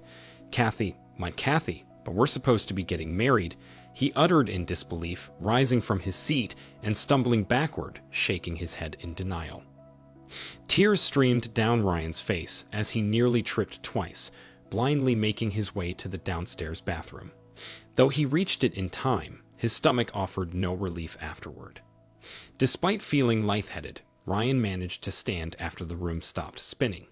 He splashed cold water on his face and rinsed out his mouth before reluctantly returning to Joshua's office. Joshua remained seated, his appearance aged by the weight of the revelation. "How long has this been happening?" Ryan demanded, taking a seat across from Joshua, but Joshua seemed lost in his own thoughts and pain, unable to respond immediately. "Damn it, Joshua, how long has Penelope been cheating on me?" "I overheard the phone conversation 3 months ago," Joshua finally confessed, his voice heavy with sorrow. Suppressing his own despair, Joshua met Ryan's gaze and asked, "How long has Kathy been unfaithful?" Ryan shrugged, his heart heavy with betrayal. "I saw them together about 3 weeks ago, but they seemed familiar with each other. Your guess is as good as mine." Pushing the package across the desk, Joshua said, "Son, I don't care what you do with it. It's yours now. I'm just sorry this happened to both of us." Taking the envelope, Ryan felt its weight as if it bore the burdens of the world. "Joshua, there are a few things in the transcript that I think you need to see. I made sure they were highlighted." As Joshua remained silent, Ryan prepared to leave. Just before he reached the door, Joshua's voice broke the silence. Sorry, Ryan, but there are some unpleasant surprises in your package too. Goodbye, Joshua, Ryan replied, his voice heavy with emotion. Goodbye, Ryan. I'll let you see yourself out, Joshua whispered. Driving away from the Anderson manor, Ryan grappled with the painful reality. I was right. I'm in deep trouble. Why, Kathy? Why? Then a surge of anger swept over him as he realized, I bet Kathy's with her lover right now. Gripping the steering wheel tightly and fixating on the road ahead, Ryan's thoughts raced faster than his car as it sped through town towards home. His trance-like state was abruptly shattered by the blaring of a car horn, jolting him back to reality. He had run a red light, narrowly avoiding a collision with another vehicle. Pulling over to the side of the road, Ryan's heart pounded in his chest as he berated himself under his breath. Idiot! Get your act together or you'll end up dead. He took a moment to collect himself, gradually calming his racing pulse. Still several miles from home, Ryan recalled a parking lot nearby, adjacent to a dance club where Kathy had occasionally taken him. Moments later, he parked in an isolated corner of the lot, seeking solace. Despite his anguish, Ryan found himself drawn to the transcript. Although sipping from a bottle of water helped quench his thirst, it did little to alleviate the bitter taste left by the contents of the document. Tears streamed down his face as he absorbed the stark reality depicted on the pages. The vivid descriptions of the moments Kathy shared with her lover felt like daggers piercing his heart. Echoes of Kathy's passionate words reverberated in his mind as he read. Each utterance intensified his pain, adding fuel to the fire of his grief. Lost in his sorrow, Ryan failed to notice the passage of time until the parking lot filled with people congregating at the club's entrance. The thumping music brought back memories of happier times with Kathy. Realizing he needed to return home to confront the situation, Ryan snapped out of his reverie and hurriedly flipped through the remaining pages. Suddenly, his attention was captured by a highlighted section of conversation. Kathy, after this weekend, I'll feel neglected. The only other time I'll have with you before your wedding is when you go to the spa. The words leaped off the page. Don't worry, William. This won't be the end for us. After my honeymoon, we'll find plenty of opportunities to be together. You're irresistible, and I'm not letting you go. Kathy's response hit Ryan like a blow to the gut. I trust you, Kathy. I can't give you up either. You're the most attractive and adventurous woman I've ever known. William's words echoed in Ryan's mind, confirming his worst fears. Tears blurred Ryan's vision as they cascaded down his cheeks, his breaths ragged and tortured. His grip on reality slipped as he stared blankly at the cars surrounding him, the transcript slipping from his grasp. With each tear, Ryan's world crumbled, his life with Kathy disintegrating like a fragile sandcastle eroded by relentless waves. Why, Kathy, why? Ryan's anguished plea echoed in the empty confines of his car as he rocked back and forth, his head colliding with the headrest. Time seemed to stand still as Ryan's gaze fixed on a movement near the club. Anguish morphed into seething rage as he recognized two familiar figures approaching from the club. Ella and Layla, Kathy's closest friends. His gut twisted with fury. Ryan watched them, wondering if Kathy was still inside the club. The girls, oblivious to Ryan's turmoil, leaned against Ella's car, their laughter drifting through the night air. With determined strides, Ryan marched towards them, their shocked expressions meeting his fiery gaze. You're supposed to be with Mr. Anderson, Layla slurred, confusion evident in her voice. Ignoring Layla's words, Ryan turned to Ella, his resentment palpable. You seem to be missing someone. Must have been a dull spa night to rush back here just to dance, he spat, his tone laced with bitterness. Layla's eyes widened as she realized Ryan's knowledge, her drunken stupor evaporating in fear. With clenched fists and curled lips, Ryan seethed, Knows? Why would I know anything, Layla? Perhaps about my dear Kathy and William Lewis. Ella intervened, commanding Layla to silence before addressing Ryan with steely resolve. I made it clear to Kathy that I won't lie for her. She's not here, as you can see. Draw your own conclusions, but don't ask me to lie, she declared, ushering Layla into the car as Ryan stepped back. As Ella joined Layla in the car, Ryan's world crumbled further, his heart heavy with betrayal and resentment. Still simmering with anger, Ryan turned to leave when Ella unexpectedly rolled down her window and spoke, "Ryan, I'm sorry, and Layla is too." But Kathy didn't seek this out, it just unfolded. She never intended for any of this to happen, but it spiraled out of control. I know it's hard to understand, but she truly loves you. After a moment of silence, Ryan's tensed shoulders sagged as he looked back. His initial fury had ebbed, replaced by weariness as he replied, "I appreciate your honesty, but it doesn't change anything."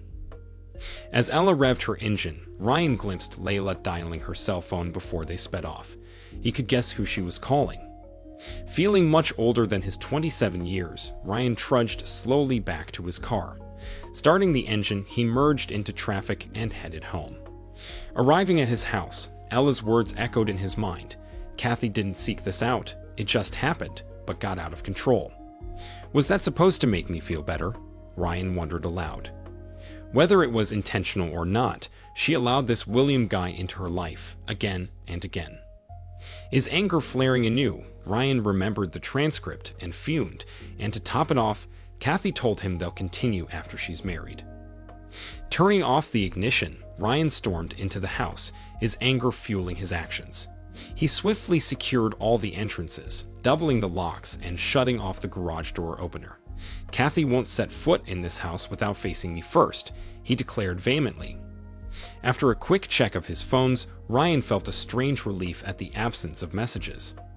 One thing's certain now, Kathy can do as she pleases, whenever she pleases. Because as of this moment, she no longer has a fiancé named Ryan, he muttered through tears, his voice thick with emotion. Climbing into bed, Ryan lay there, consumed by anguish. "Why, Kathy? Why?" He whispered into the darkness, his emotions swirling in a tumultuous storm of rage, pain, fear, and hopelessness. Checking his cell phone once more, Ryan found no messages. Frustration surged within him as he snapped it shut, feeling overwhelmed by the weight of his emotions. Kathy raced down the street in a state of panic, her mind consumed by worry. As she approached Ryan's house, her foot pressed too hard on the brake, causing her car to skid sideways before coming to a stop. Her usually immaculate makeup was smeared from tears, mirroring her red, swollen eyes. But in that moment, Kathy's appearance was the least of her concerns. Her sole focus was reaching Ryan. Frantically, she attempted to unlock the door, her trembling hands struggling with the key.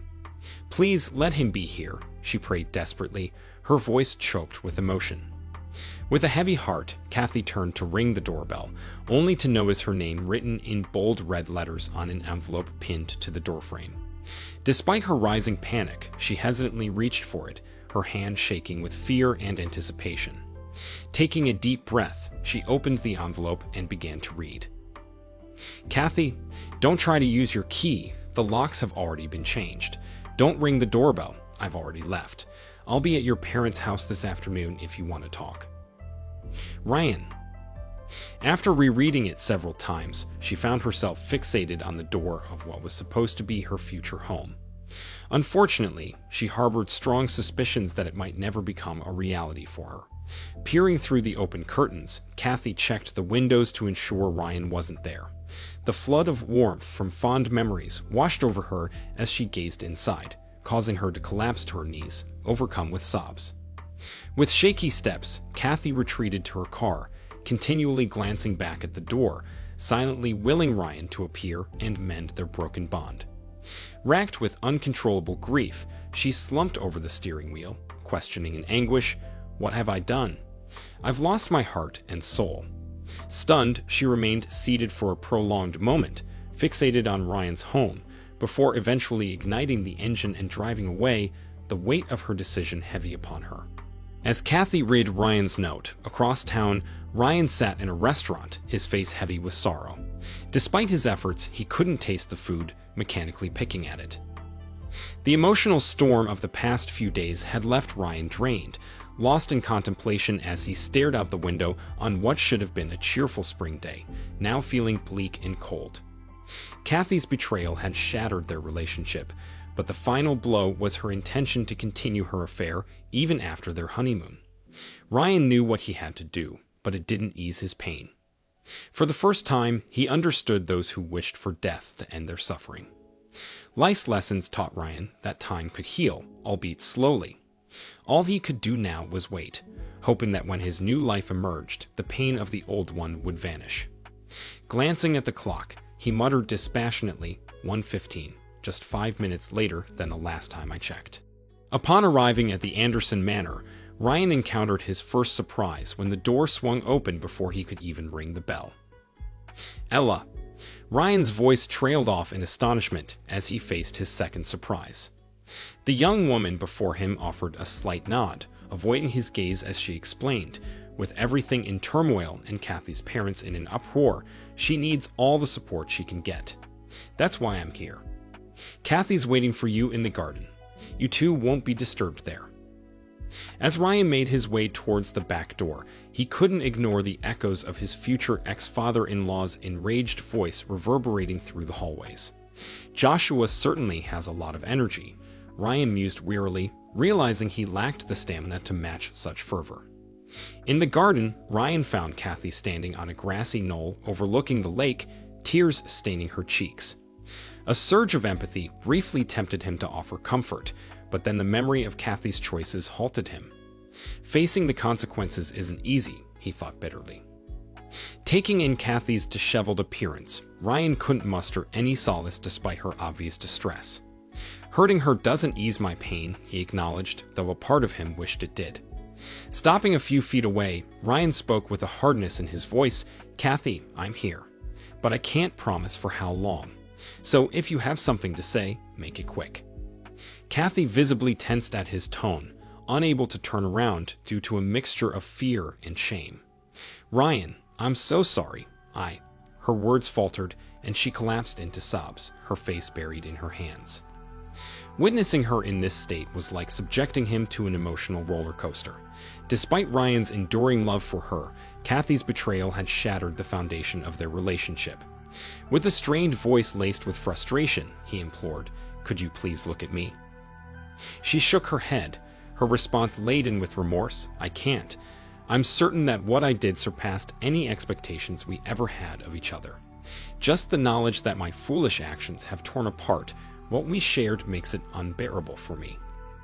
Kathy sobbed. "It might be my own selfishness, but my love for you is too immense. I would do anything to make this right, but through our connection, I've come to understand you too well. The pain in your voice reveals that even your generous heart has been shattered." Gradually composing herself, she continued, "Ryan, I didn't intend to betray you, and I won't offer any excuses now. It all began innocently enough with Ella, Layla, and me frequenting various dance clubs over the past year.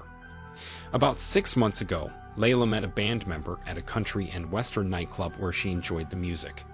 Although his band wasn't a headline act, they were local favorites. When I first met William, their lead singer and bass guitarist, I made it clear that I was committed, and initially I acted accordingly. However, over the months, our visits to the club continued at Layla's insistence to see her friend and enjoy the music. That turned out to be a grave mistake.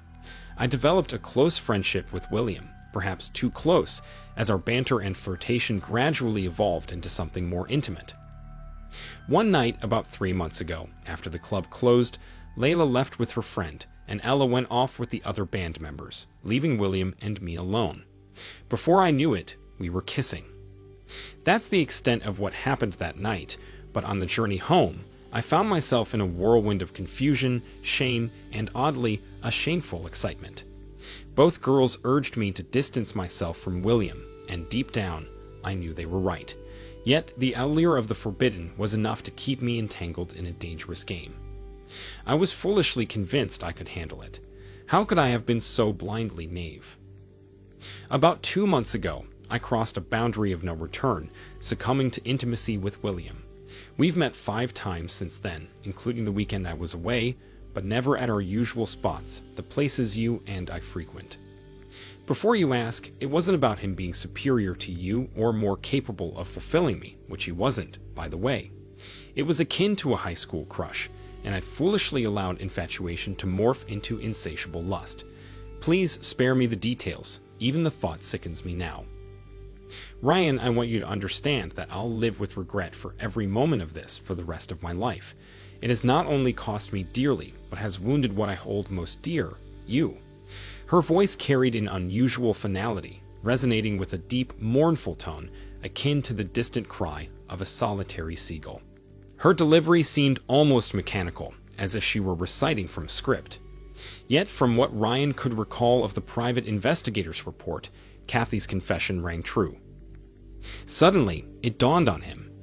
Her methodical demeanor wasn't an attempt to diminish the gravity of the situation, but rather a strategy to navigate through it without succumbing to a breakdown. Ryan realized every word she just uttered is tearing her apart inside. He observed Kathy trembling, her arms wrapped tightly around herself in a desperate attempt to hold herself together.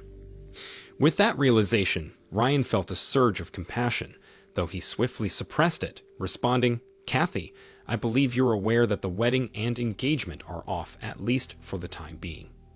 We need space, and please, no communication of any kind until I can process this. Rushing me will only make things worse. Right now, you wouldn't like the outcome." As Ryan finished speaking, Kathy began to sob uncontrollably, her body convulsing with each spasm. He waited for her to compose herself before posing one last question. "Kathy, why?" Struggling to contain her tears, she replied with a trembling voice, "Ryan, that's the one thing I can't explain. All I know is that I went out with friends and lost control. The guilt became unbearable. Ella and Layla thought I spent the weekend with William, but I went to the spa on Friday night to end things with him. I told him to leave me alone before he even stepped out of his car. He caused a scene, hurling insults and accusing me of leading him on. I spent the entire weekend alone, reflecting on us and our future. If you need proof, you can call the spa. They had to involve the police to get him to leave. On my way home this morning, I checked my phone and saw messages from Ella and Layla. I knew then that my world had crumbled. I almost crashed when I heard Ella say, 'Oh, Kathy, Ryan knows everything.' Believe it or not, Ryan, I love you deeply and always will. But by betraying your trust, I've tarnished that love.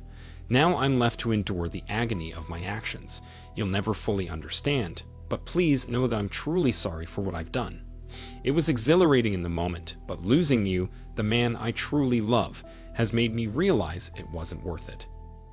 Ryan couldn't shake her words from the transcript out of his mind, and now, unable to contain his bitterness, he sneered sarcastically, "Oh, I'm thrilled by your profound remorse. So sorry that you're already planning a reunion with good old William after the honeymoon, and not just once, but enough times to overwhelm him." Responding to a surge of grief-stricken shame, Kathy let out a hysterical shriek. "Oh God, no. I'm so sorry.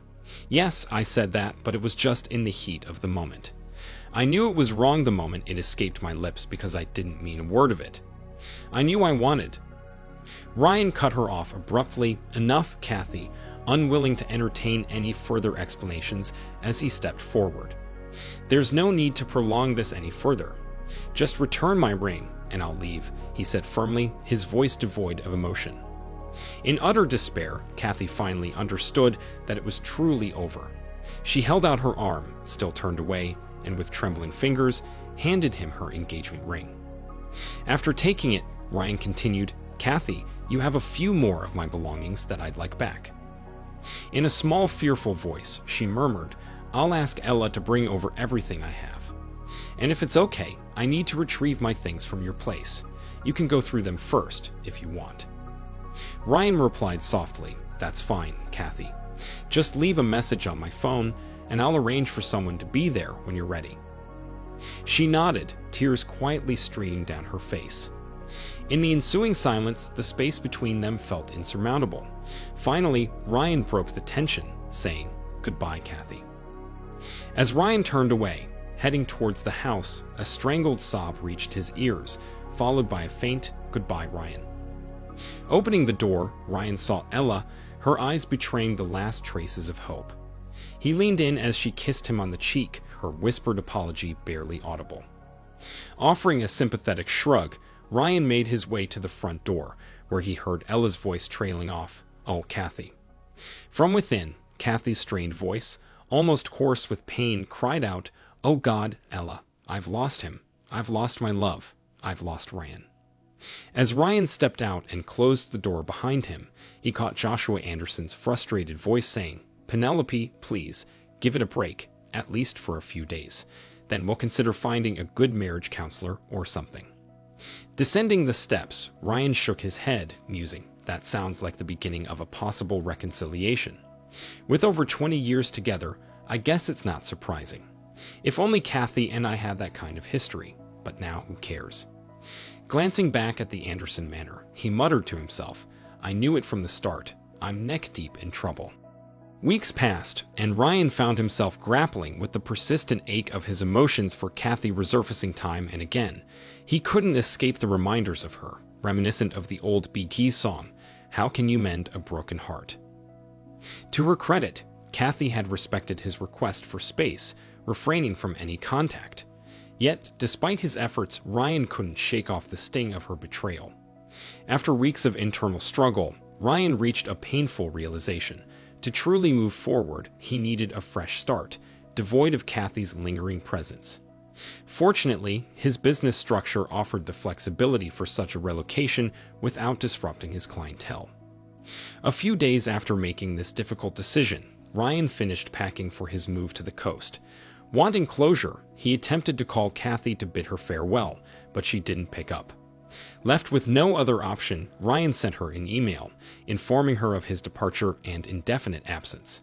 However, Kathy never responded to either his call or his email.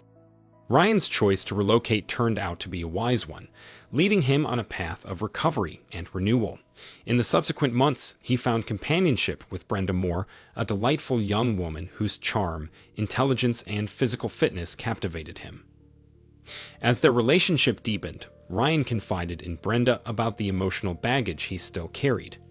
Understanding his struggles, Brenda resolved to support him with patience and care, knowing that earning his love meant helping him overcome his limitations. This gentle approach proved to be exactly what Ryan needed, guiding him towards rediscovering trust and the ability to love once more. Celebrating the second anniversary of their first date, Ryan and Brenda found themselves immersed in a profoundly happy and loving relationship. Their love and dedication were palpable to all who knew them. While Brenda had met Ryan's parents, he had yet to meet her mother, Pamela Moore, despite their numerous phone conversations. With Pamela flying in to visit her daughter, Ryan's long-awaited introduction was imminent. Standing by Ryan's side, Brenda scanned the crowd pouring through the security gates, eagerly searching for her mother. Suddenly, she erupted with excitement, jumping and waving her arms, exclaiming, "Mom, over here." Ryan watched as a dark-haired woman with sunglasses perched atop her head reciprocated the gesture and made her way toward them. Despite wearing a light floral dress, she enveloped Brenda in a warm hug upon reaching them.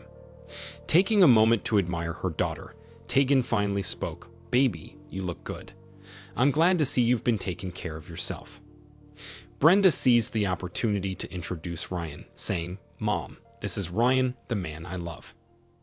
Extending his hand tentatively, Ryan was caught off guard when Tegan enveloped him in a bear hug. With a slight squeak, he managed, "Nice to meet you, ma'am." As Tegan stepped back, her gaze intensified, causing Ryan discomfort until she spoke, "Ryan, all I ask is that you treat my daughter well, and that both of you prioritize each other's happiness." Drawing Brenda close, Ryan responded firmly, "I will do that, ma'am. I promise." Tegan's intense expression softened into a wide smile as she replied, "I've been informed that despite your youth, you are an honorable young man with strong convictions and the courage to act on them. I was also told that once I met you, all my concerns for my daughter would be put to rest." Her daughter inquired, "Mom, what do you mean? I've spoken highly of Ryan many times, but I don't remember ever saying anything like that." "It wasn't you, Brenda. It was me," a strong male voice interjected from behind Tegan. A stranger approached, saying, "And I can vouch for what she said." Tegan turned slightly to see the man and told her daughter, "Sweetheart, I know this is unexpected, but as of last night, I'd like you to meet my fiancé, Joshua Anderson." Ryan stood in shock, his mouth agape, speechless save for a slight gasp. Stunned, Brenda watched as Ryan and Joshua embraced warmly. Tegan smiled and explained, "You see, dear daughter, the man you love already knows Joshua. It turns out they share a long and intriguing history. It seems destiny intends for them to continue it." As they observed their smiling partners, Brenda's mother hugged her and remarked, "It appears we're fortunate. We get to share in their journey." Ryan nodded in agreement, adding, "I concur, ladies. But for now, let's retrieve the luggage and find a quiet spot for lunch. Then Joshua and I can fill you in on the rest of the story." Third story. It was just our 23rd anniversary, but I had hoped it would be special. Unfortunately, a last-minute business conference threw a wrench in the works. I packed for the 3 days in Baltimore and grabbed a quick bite before leaving. "Michelle, I promise I'll make it up to you." Roberts insisted I attend this seminar. I looked over the agenda and didn't see anything particularly important, but he's the boss. "Don't worry about it, Ryan. Huck it even when we go to Europe for the 25th. We can go somewhere nice this weekend when you get back." Michelle and I had been married since college, and we have 2 daughters, Haley and Ashley, who are both in college. I had been with Beeman's International for about 10 years and was doing well. I put in a lot of hours and traveled quite a bit. Michelle didn't seem to mind and found ways to occupy herself while I was away. Our marriage was good, and our intimate life was fine. Besides my demanding work schedule, everything seemed okay in my life. We socialized occasionally, mostly at office functions, but sometimes with friends in the neighborhood. The girls were both fairly independent and only relied on us for tuition and some spending money. They both worked while on campus. Michelle and I met, began dating, and marriage followed naturally. There was no whirlwind romance or storybook episodes, just a straightforward progression that might seem dull to some. While I was of average appearance, Michelle was quite attractive. I stood tall, a full head taller than Michelle, and she often wore heels to even things out when we went out together. Her dark brown hair was starting to show a few gray streaks, giving her a sophisticated look. She jogged about 3 times a week to maintain her weight, and she was undeniably a fine-looking woman whom any man would be proud to have by his side. "I'll call you once I'm settled in and give you the room number. We'll likely be busy most of the afternoon and evening. They have some late-scheduled activities. If it goes on too long, I won't call tonight," I told Michelle. "Don't worry, Ryan. I have plenty to keep me occupied. The girls dropped off some laundry this weekend, and the new book club edition arrived yesterday. Don't fret about me. I'll see you on Friday evening," Michelle reassured me. After a quick kiss, I headed off to Baltimore, taking the back roads for the 3-hour drive. I despise the interstate. With the meeting starting after lunch, I had ample time to settle in. I called Michelle to let her know I had arrived safely. The frustrating part was that there was nothing new being presented. I had read the agenda beforehand, yet I still expected more. I couldn't understand why they had sent me to a conference that felt redundant. I was thoroughly irritated after the last session of the afternoon when they announced that we were all going out for a special celebration dinner at Ruth's Chris Steakhouse. Despite there being 2 locations in Baltimore, they decided to take us to the one in Philly, where we had a corporate account. As we arrived in Philadelphia, the rain poured down. They had arranged 2 special tables for our group in a private meeting room. Given the prices they charge, I'm sure they didn't want a rowdy bunch disturbing the paying customers. After we all placed our orders, I excused myself to visit the men's room. The lighting in the restaurant was dim, but I could still spot my wife, Michelle, sitting at a secluded table with Patrick Roberts. She was impeccably dressed, as if she had gone to the salon. Michelle only does that for special occasions, maybe 2 or 3 times a year. Then it hit me. Tonight was special because it was our wedding anniversary. As I stood across the room, everything became much clearer. Now I understood why I was constantly on overnight business trips and attending seminars. I had no idea Michelle was so close to Patrick Roberts, especially considering he was married. We had never socialized with Patrick and his wife, and I didn't even know when or how they managed to start a relationship. At this point, it didn't matter anymore. It seemed like our trip to Europe would never happen.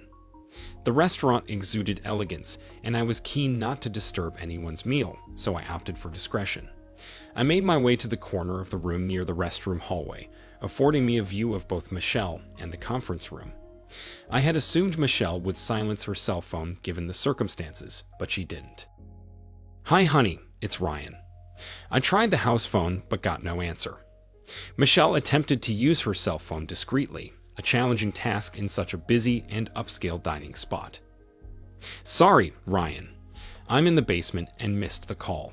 I thought you weren't going to ring. What's up?" Patrick's expression turned sour as Michelle attempted to keep her voice down. "Just wanted to let you know I'm on my way home. The conference ended early. I should be there in about an hour. See you soon." "What? Hold on a minute, Ryan. The washer is acting up."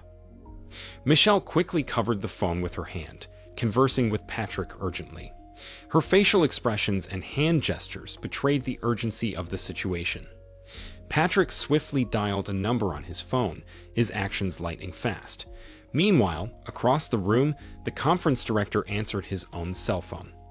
Patrick's conversation with the person on the other end of the line was brief.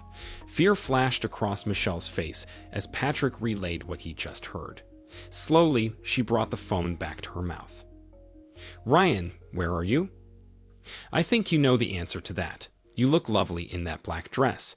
It complements the pearls I got you last Christmas. Don't bother coming back home tonight. I'll be moving out tomorrow. Oh, and happy anniversary." "Ryan, please, we need to talk." That phrase, they always say that. It's probably the dumbest thing a woman caught cheating can say, but they always say it. The rain was pouring down as I left the restaurant. My car was in Baltimore, leaving me stranded in Philly. I began walking towards downtown, and within minutes, I was drenched. Yet somehow, I didn't mind. My phone rang incessantly, but I ignored it. Eventually, I switched it off to conserve battery.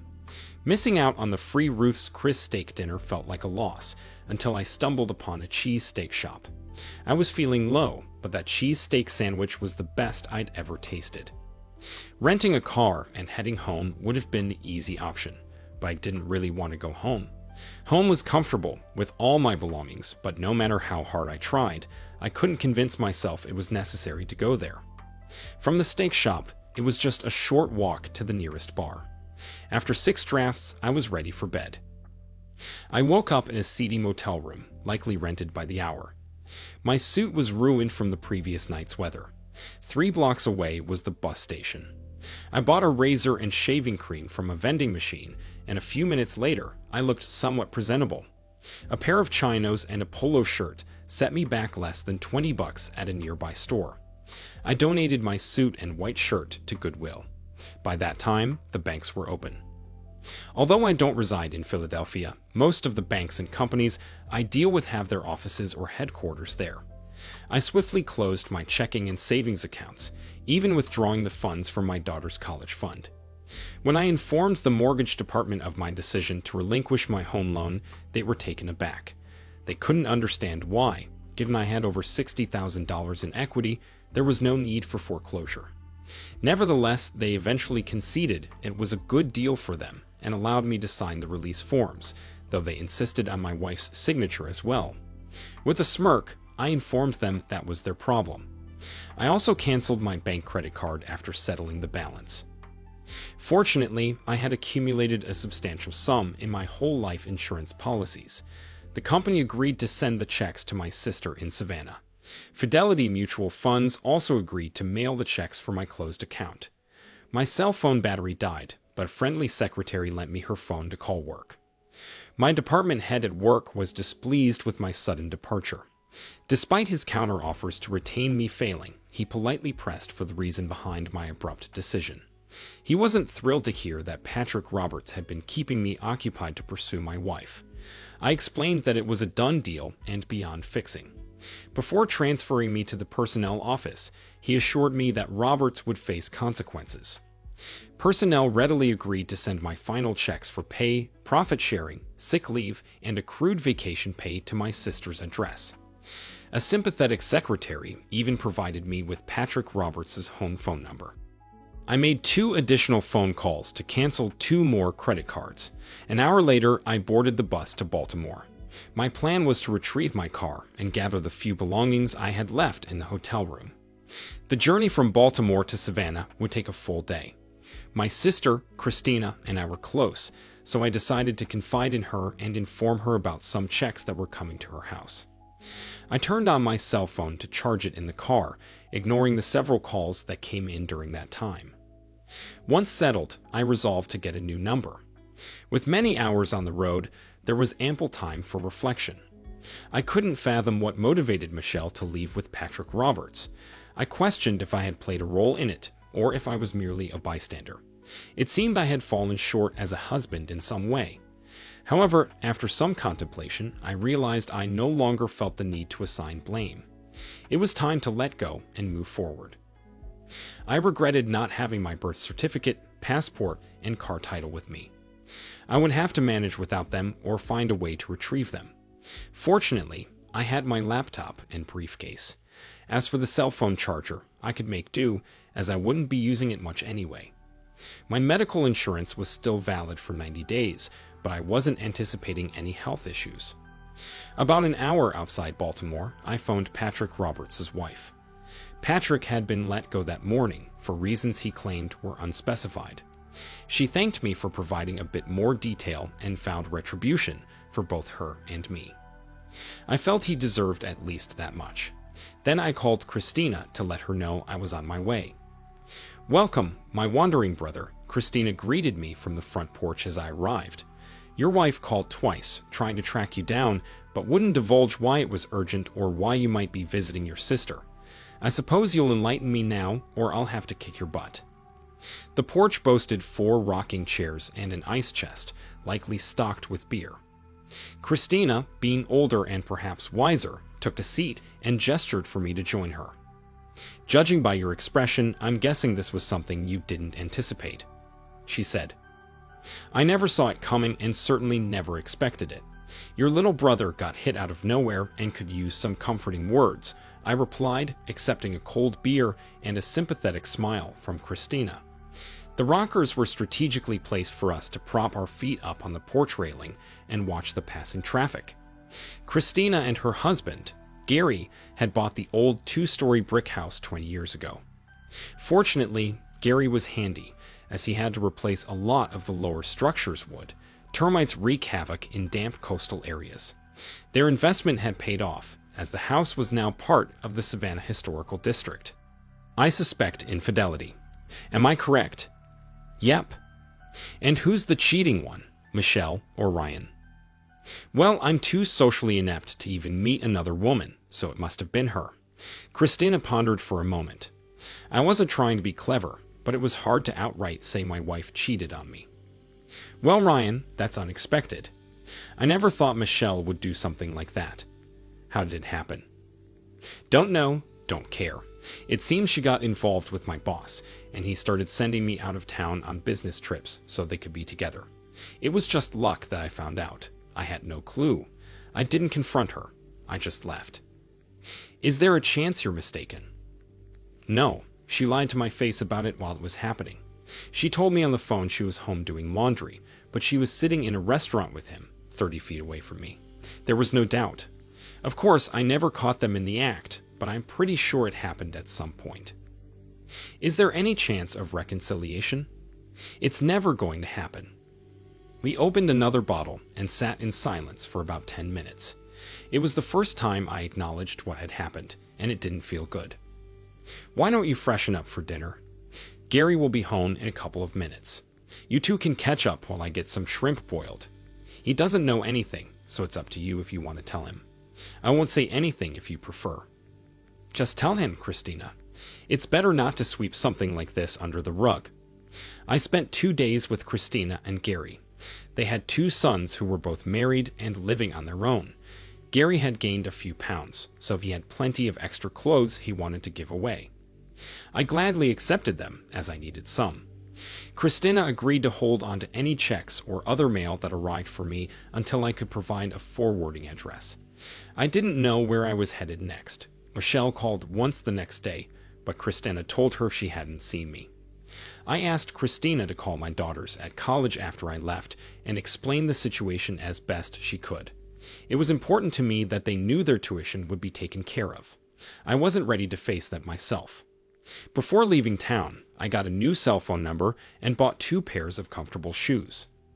I avoided the interstate and took old Route 301 south instead.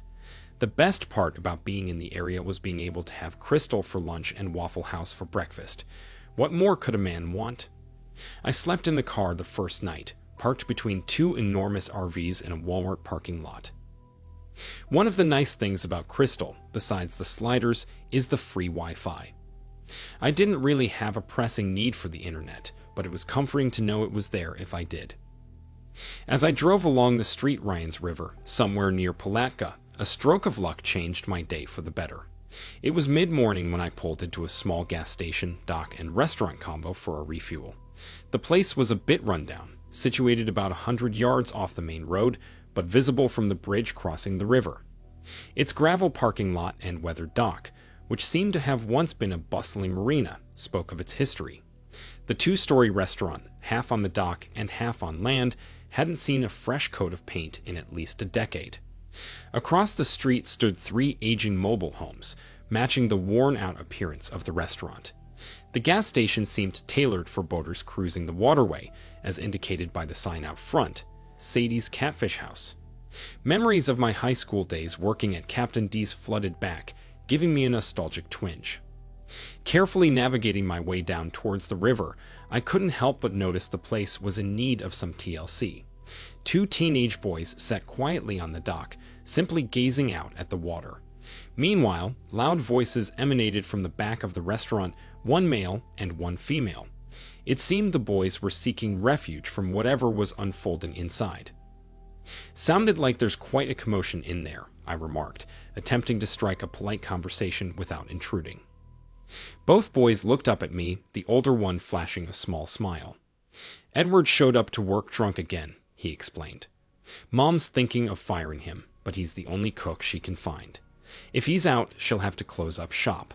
She can't handle cooking and waiting tables at the same time. I assume you guys lend a hand around here. The restaurant sells beer, so Larry and I can't work in the dining room until we're 18, according to state law. We can pitch in the kitchen, but that doesn't really help Mom out much." Just then, Edward stumbled out the back door of the kitchen. It was clear from his failed attempts to get up that he was drunk. "And don't even think about coming back, you bastard."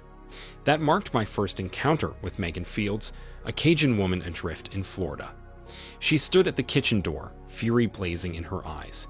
It was fortunate for Edward that she didn't have anything in her hands, otherwise she might have hurled it at him. Megan was nearly 6 feet tall, all muscle.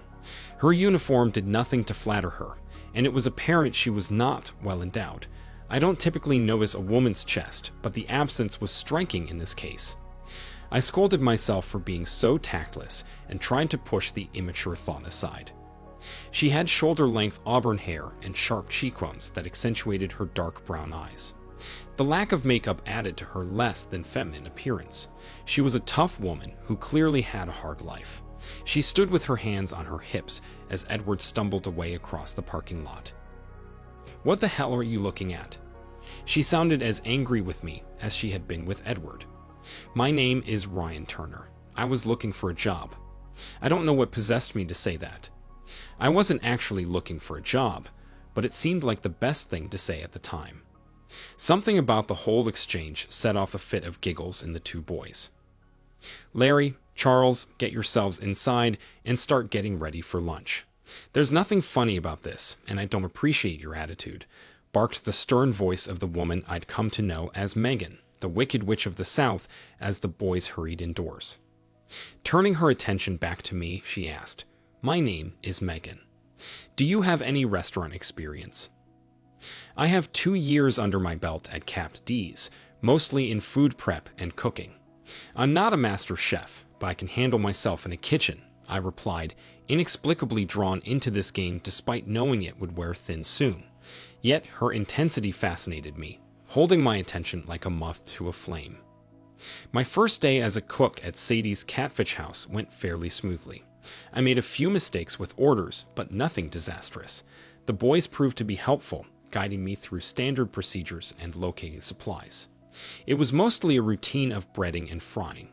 While I was more accustomed to batter-fried fish, the process was similar enough. The real hassle was cleaning the fryers after the lunch rush. I doubted they'd been cleaned in a year. Despite having a relatively simple oil filter system, it was still messy work. Megan and I spent the afternoon prepping for dinner service. She gave me a crash course in making coleslaw her way and went over the menu to address any questions I might have. Catfish dominated the menu. Though it hadn't been discussed explicitly, I got the sense she assumed I was here to stay. Flattered and intrigued, I found myself with plenty of time to spare and enjoyed the challenge. After we finished cleaning up in the evening, Megan handed me a cold long neck and we sat down to talk. If I forget, I want to thank you for helping me out today. I really appreciated your assistance. No problem. For $20 an hour, I'm game for just about anything. Whoa, hold up. Where did the $20 figure come from? Just trying to gauge how grateful you are. Edward gets $6 an hour. I don't have to, and I can't afford to pay that minimum wage. I can bump it up a little, but don't get too greedy. 6 is fine, Mrs. Fields. My big issue is a place to stay. The boys and I live in one of the trailers across the street. Nicole, the owner, lives in the big one. I rent the restaurant from her. Her son Mark runs the gas station and lives in the third trailer. There's a storage room upstairs, but it's bare. You can use the restaurant's toilet, and I can let you shower in the trailer. And how much for these luxurious accommodations? How about free overtime? I pay you for 40 hours a week, and anything over that you do for free. Are you open every day? I close Mondays. It's my day at the beauty spa. I found her humor suited her personality.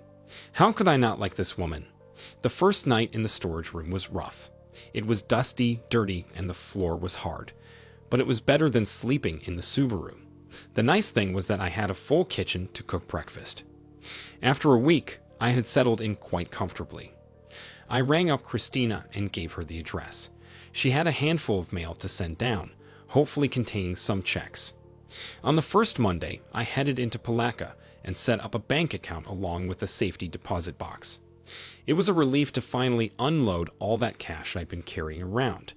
I took the boys with me and picked up some second-hand furniture. They enjoyed lending a hand, and I cherished their company. Showering in Megan's trailer felt awkward to me. I felt like I was imposing on her. So with some PVC pipe and a bit of time, I rigged up an outdoor shower behind the restaurant. It resembled a cabana setup and worked out well, as long as the weather wasn't too chilly. The boys pitched in with setting it up and even tested it out first. Megan's husband had been killed on an offshore drilling rig 8 years ago during a hurricane. She received some insurance money from the incident and used it to start the restaurant. Nicole and she got along fairly well. Larry and Charles spent a lot of time with me, perhaps seeking a father figure. My relationship with their mother remained strictly professional. There were moments when I thought of her differently, but I didn't want to risk jeopardizing a good thing. It was time to touch base with my daughters. Luckily, they were both at Penn State, so I only needed to make one call. From Ashley's voice, I could tell she was the one who answered the phone. "Hey, it's Dad. Just wanted to catch up with you guys. Is Haley around?" "Haley's in class. We were waiting for your call. Mom's been acting weird. Haley and I need to hear your side. What's going on?" "Sorry about the confusion, kiddo. So, what's Mom's explanation?" "She said she set up a romantic anniversary dinner for you both at a steakhouse. Your boss helped out, but when you got there, you saw them together and freaked. Mom didn't get a chance to explain. She seemed really upset."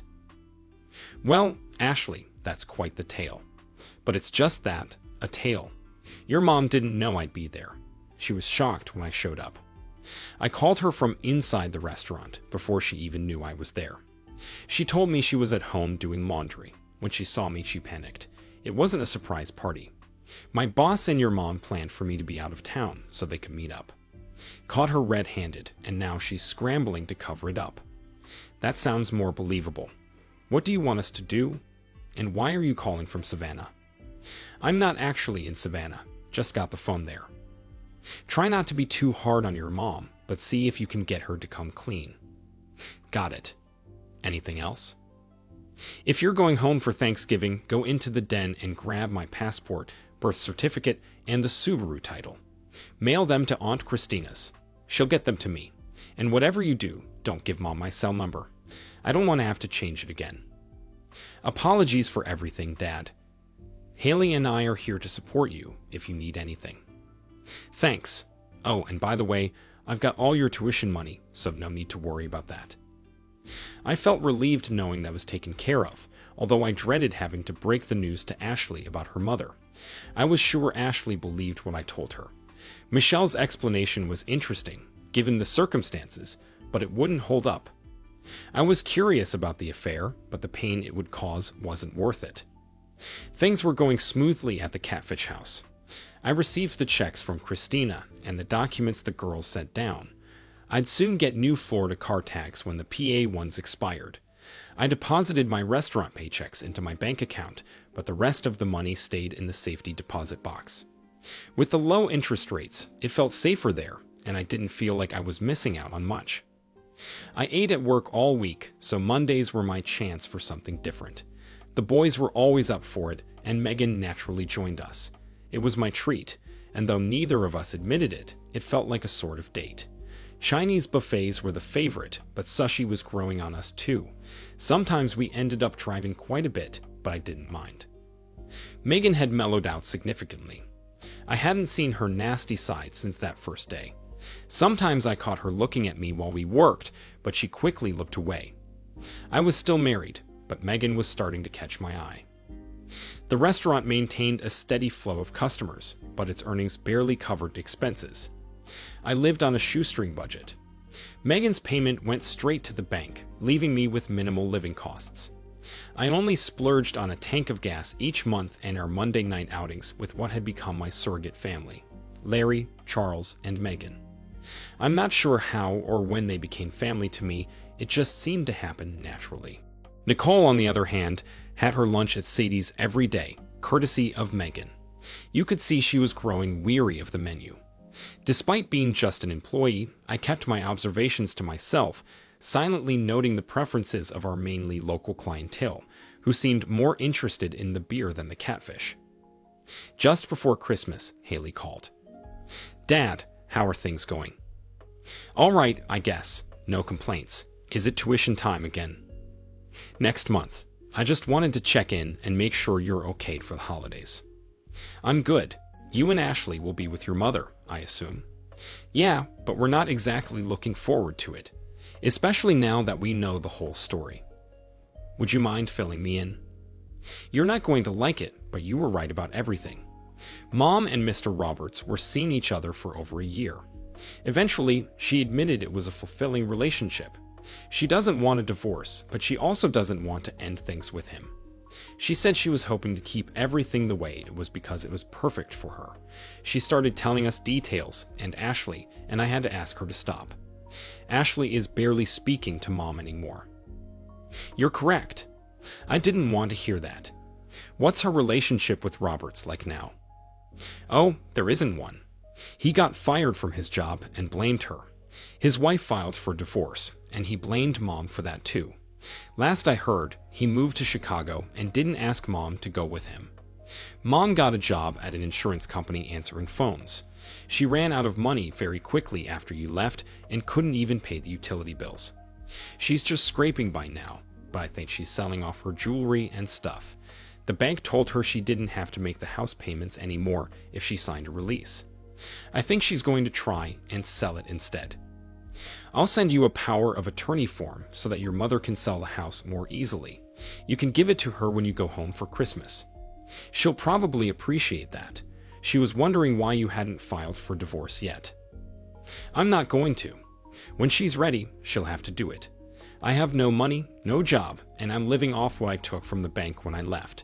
It'll run out very soon. I saw no reason to let my daughters or my wife know that I had a nice stash in a Palatka bank waiting for my day of freedom.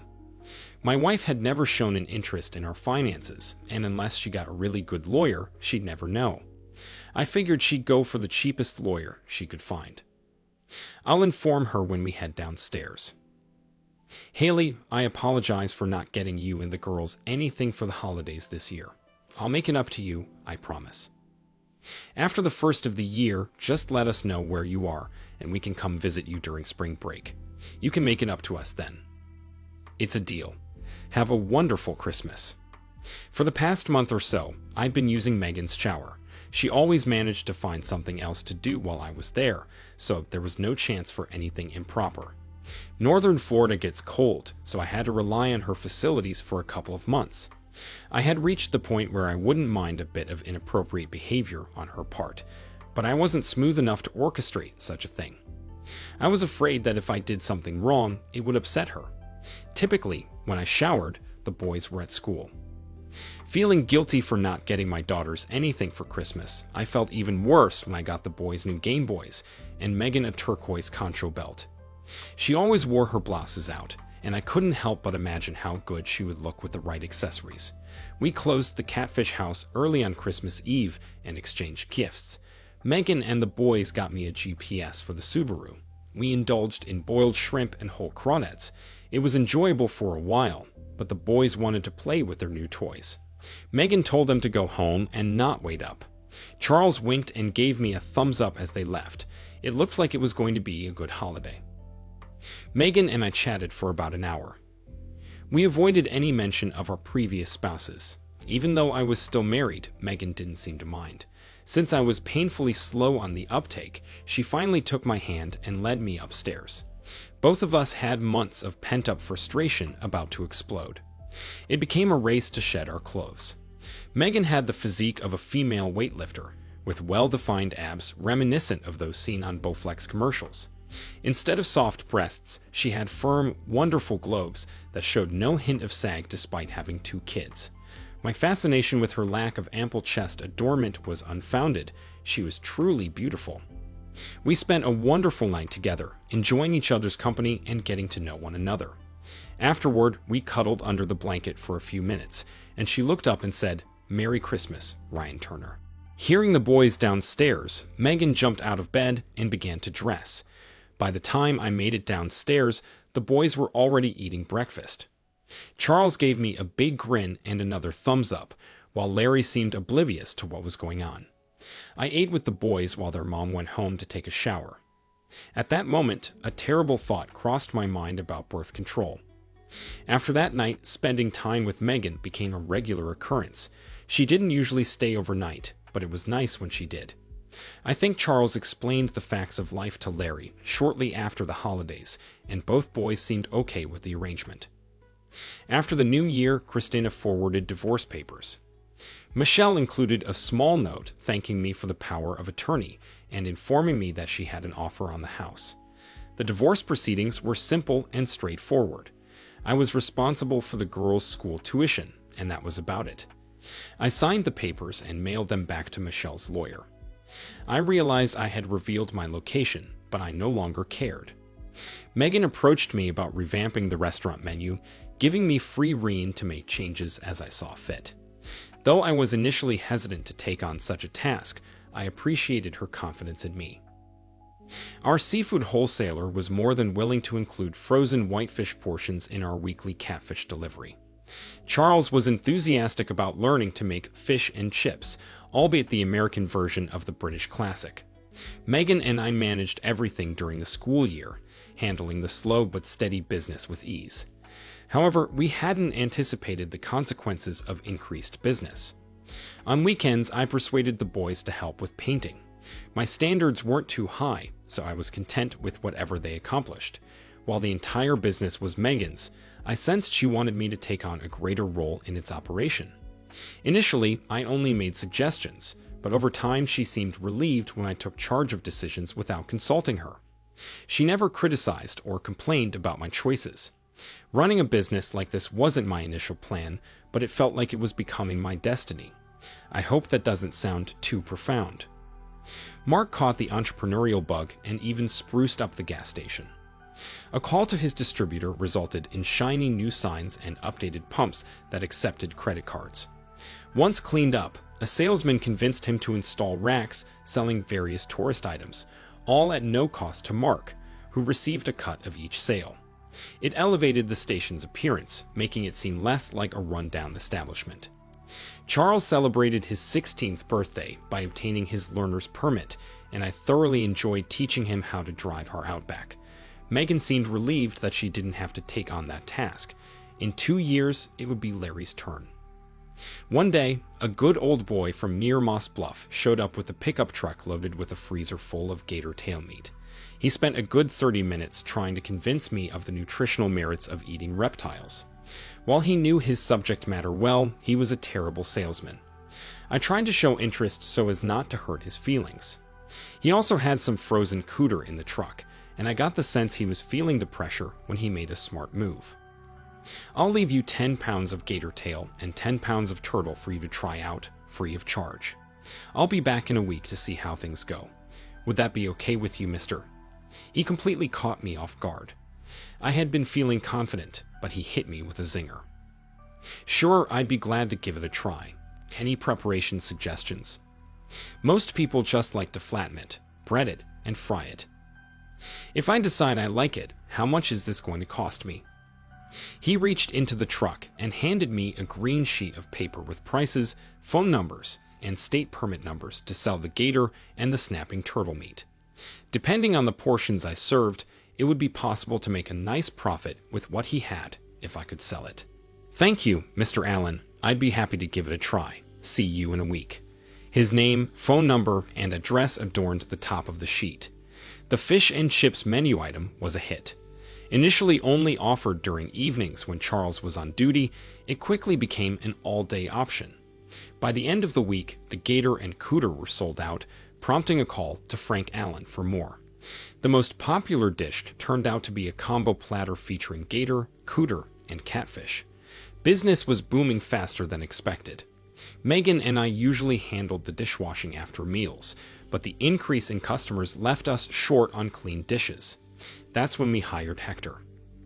Hector didn't speak much English, but he was proficient at washing dishes and never complained. He rode his bicycle to the restaurant daily and worked both lunch and dinner shifts. We had no idea where he lived. When Frank Allen delivered the gator and cooter the following Saturday, he brought a young girl with him. Charles eagerly assisted in carrying the bags of frozen meat from the truck, barely taking his eyes off the girl, which led to a comical stumble. She appeared to be around Charles's age, maybe slightly older. Megan seemed amused by the scene, and at supper that night, we all enjoyed teasing him about it. February came to an unexpected close. I was just getting the fryers started when Megan returned to the kitchen.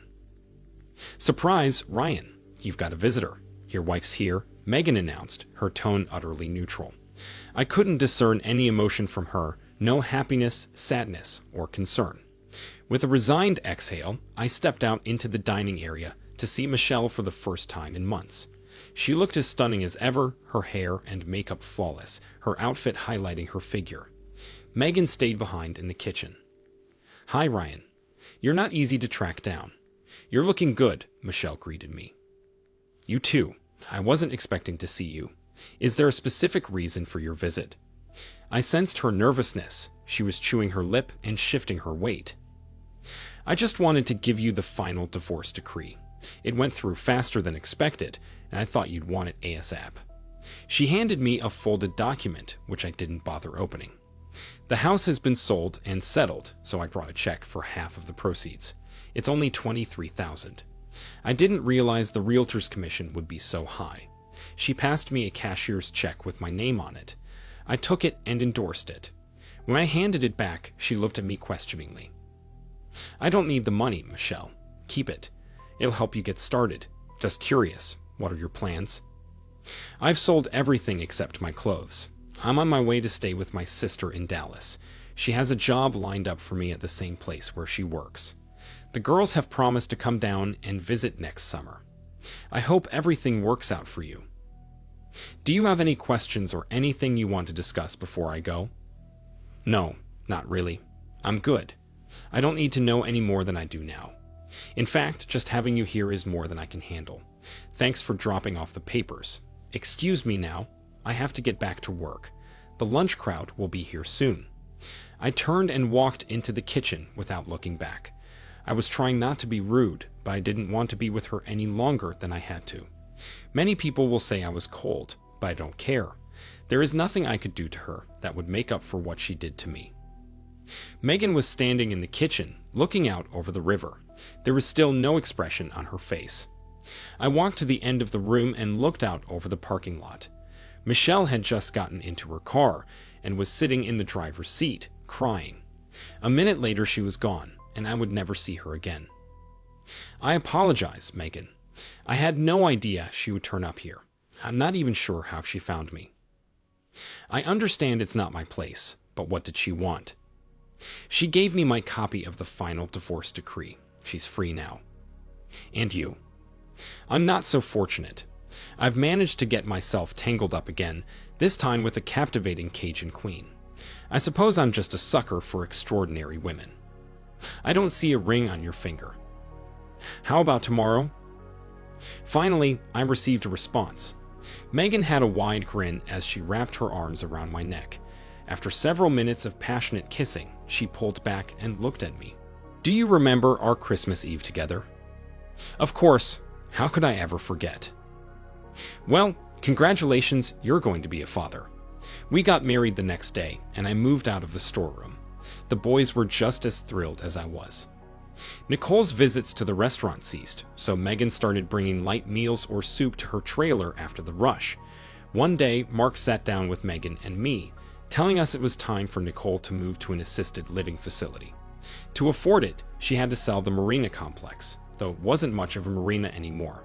Nicole was still sharp and clear-headed. I didn't discuss it with Megan, but I began negotiations with Nicole. It took most of my savings, but I bought the entire operation, including the trailers. The only condition was that Mark could continue running the gas station and boat slips. I'd pay him a salary and provide free lodging in his trailer, which worked out well for both of us since the station was profitable. I upgraded the kitchen with a dishwasher, which made Hector very happy. We also hired a waitress to assist Megan, hoping to have her trained by Megan's due date. The waitress, a single mom with 2 kids, was thrilled when we offered her the empty trailer at a fair rate. Epilogue. As the year progressed, the marina flourished beyond our expectations. Business boomed, and we introduced boat-run shrimp and peel-and-eat platters, catering to our female customers. By the end of summer, we had a dozen full-time boats in the new slips, with a waiting list for any available slots. Money wasn't an issue, just time.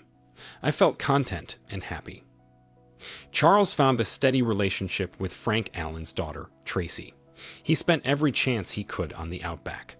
Larry started working with Mark and even asked his mom if he could take over the gas station when Mark retired.